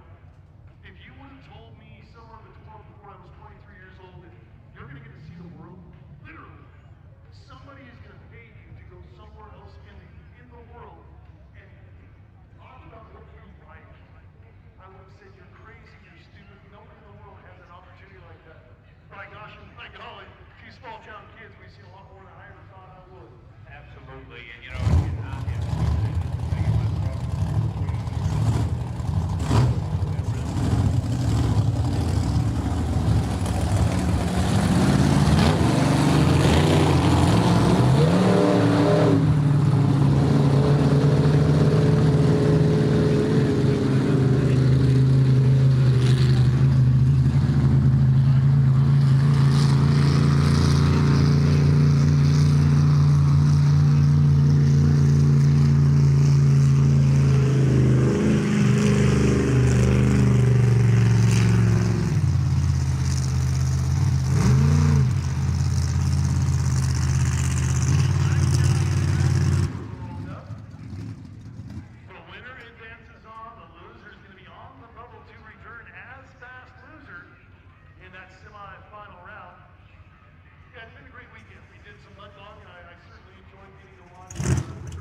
creating and doing the cross bridge, meaning I'm going to jump from this side of the track to the other side, and I got reprimanded from the higher ups every time I did it. And I remember doing it one time, and I tell my guys, you know, I said, you get on the radio, and the only time you talk to me is when I'm in my bonus round. You get on my radio because I can't understand you when I'm on the throttle. You're in your bonus round, you're in your bonus round. And then I said, you tell me when I have 8 seconds left. And I knew that I had 2 signals. I couldn't hear what he said.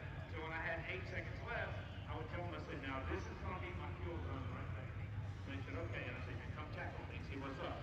So I was letting them know this is going to be the crash landing. And I said, if I make it, they're going, what are you going to do? You're never going to make that. And I said, oh, well, I'll still be a hero. I'm trying anyway. And I remember the Georgia Dome. I actually made it, but I did crash when I made it, you know. But I made from one pod to the corner.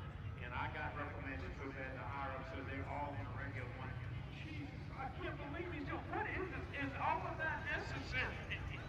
And that's all I can hear with the officials down there. I'm like, absolutely it's necessary. We're sold out. We have 57,000 people and everybody's standing up screaming.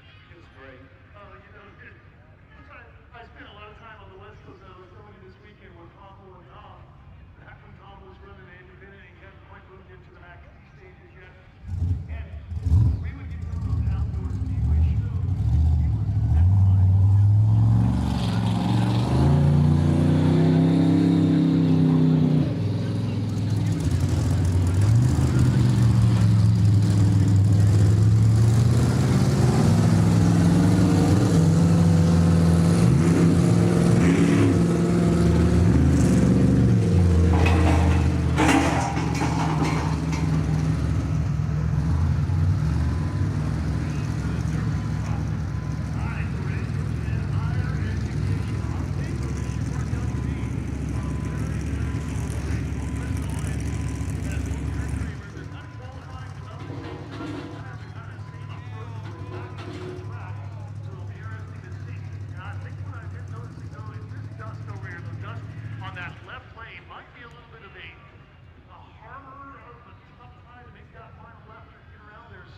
Thanks for the water, Lee. Thanks for the water.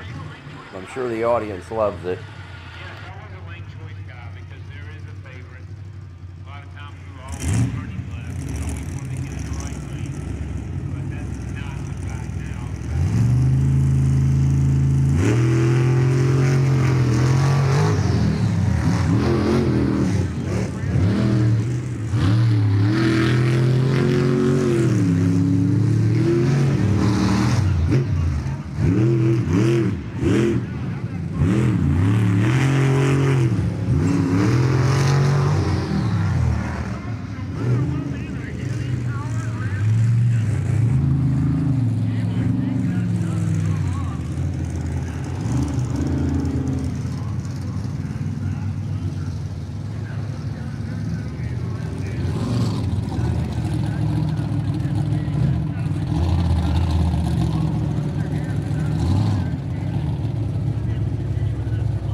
Great job. Great job.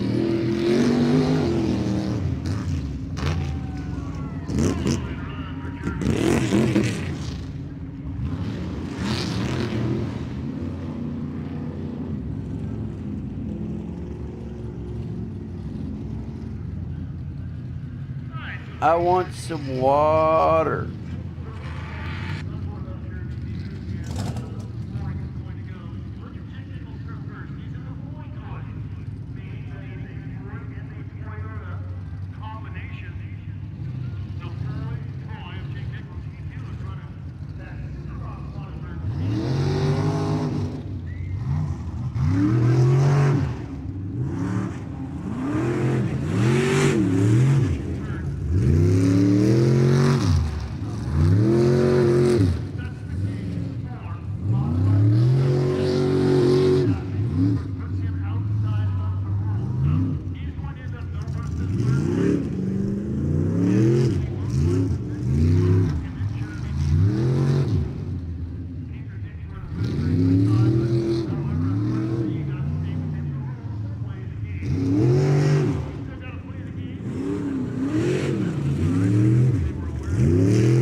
weekend every month. So, you know, you have to wait. You know what I mean? It's like being a judge, you can't pop that 10 over there. You don't know what the next offender is going to bring. So it's very, very, very hard to get that 10 like we used to get. Everybody at 10s across the board. That doesn't happen like that anymore.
home of the world's worst water. Hopefully they'll try to see the water.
Folks hold the world record for the driest dirt track with a fully functional water truck.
All right, folks, that's going to do it for Dust Bowl 2026.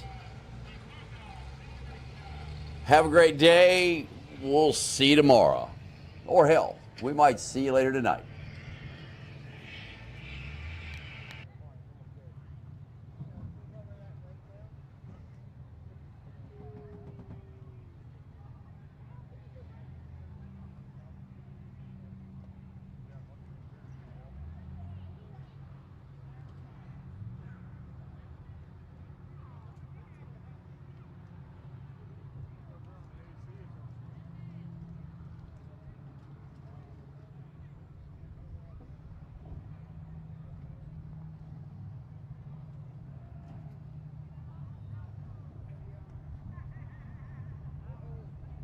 America's Greatest 4x4 Festival is back. The 39th Annual Steve Shannon Tire 4-Wheel Jamboree, Friday through Sunday at the Bloomsburg Fairgrounds. Monster trucks, mud bogs, tough trucks, side-by-sides, and new this year, truck pulling. Plus, meet and greet the iconic Dennis Anderson live with